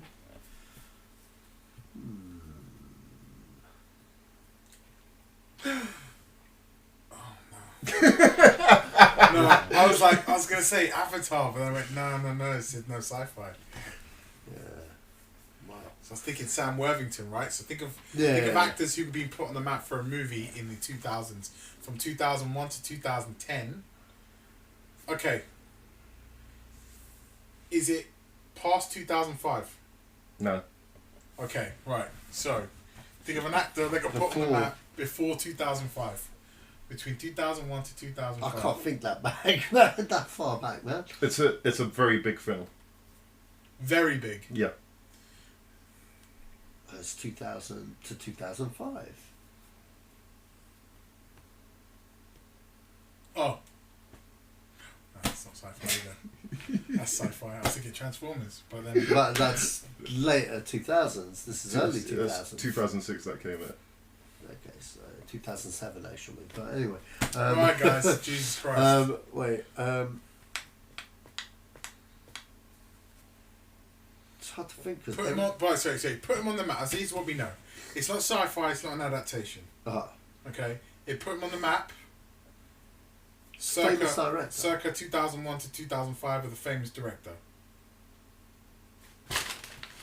Can you use this phone? Not really, but he won't get it from any of that. Famous director. How many clues have we had? You've had one. Okay. Should we get another clue? Not just yet. Okay. But he's saying it's going to give it away, which means that he might slip up.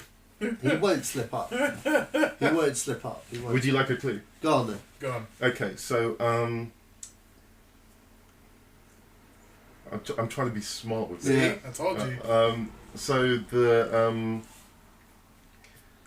director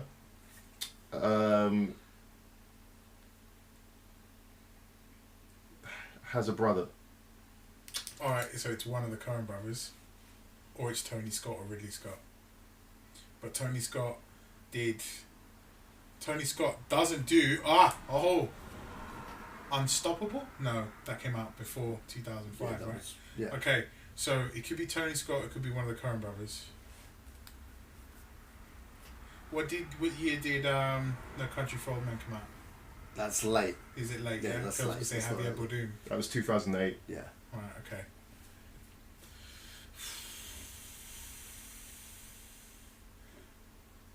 Oh, hold on. Wachowskis. Okay. Has these two brothers changed sex lately? No. Okay, so it's not the Wachowskis. Okay, so think of another Brian. I'm not taking that as a question. So you still got 10 left. Okay. All right. Okay. So it's not an adaptation. It's not sci-fi. Okay. Is it the Coen brothers? No. Okay. There we go. It's the Coen brothers out. So okay. So what other brother directors do you know? Apart from Tony Scott and Ridley Scott. Is it either Tony Scott or Ridley Scott? Is it what? Is it Tony Scott or Ridley Scott? Just ask him, is it Tony Scott or Ridley Scott? Yeah. Is it one of those two? It has to be yes. I can't. Okay, is it Tony Scott? Is it the Scott brothers? Which one do you want me to answer? This one. Is it one of the Scott brothers? Yes. Okay, so it's Ridley Scott because he said it's not Tony Scott. Okay, there we go. Okay. We're getting there. Gladiator. Right. Okay. Gladiator. Yes. Okay. Got it. There we go. Good one, guys. That was good teamwork. It's fucking hard. But you got through it. It was okay. the work you did to get through that was fascinating. Why? It's because you could just see you were just very strategic with it. You've been the most strategic guy that's done this so far. Melanie was very. She's been okay at it. He got one very quick, and I got one very quick when he did it on me. But I think you've done it the fastest though. You did it in 3 goes one time. I was like, what the what? Oh man, I'm gonna fucking do one to you. We should do one. Yeah. Next time you do this, you guys do it to me, man. I can do it right now. No, we only do one per show. You're like, I like this game. Yeah, I like it. It's good. Thanks for that, guys. Where can we find you online? You will find me on. Oh God, you'll find me on What's the Damage podcast, which is my podcast. I'm out on SoundCloud. I'm on YouTube, and you're hopefully on iTunes soon. You'll also find me on Facebook. What's the Damage podcast page? Well, Damage with 2 M's, by the way, people. So don't ask me why. And you'll find me on Twitter, Leo Van-Dammage. You'll find me on Twitter on What's the Damage, and you'll find me on Instagram at Mr_Overteen Jenkins. That's it. I'll put that in the description. Yeah, as well, it's a lot to go on, but yeah, just ask me for links, man. I'll hook you up. Yeah, I'll put them. Yeah. Cool. And Sach? You'll find me under Sacha Allari on Twitter, and that's about it. And you can find Sashman3 on Twitter. Yeah, Sashman3. Yeah. Okay.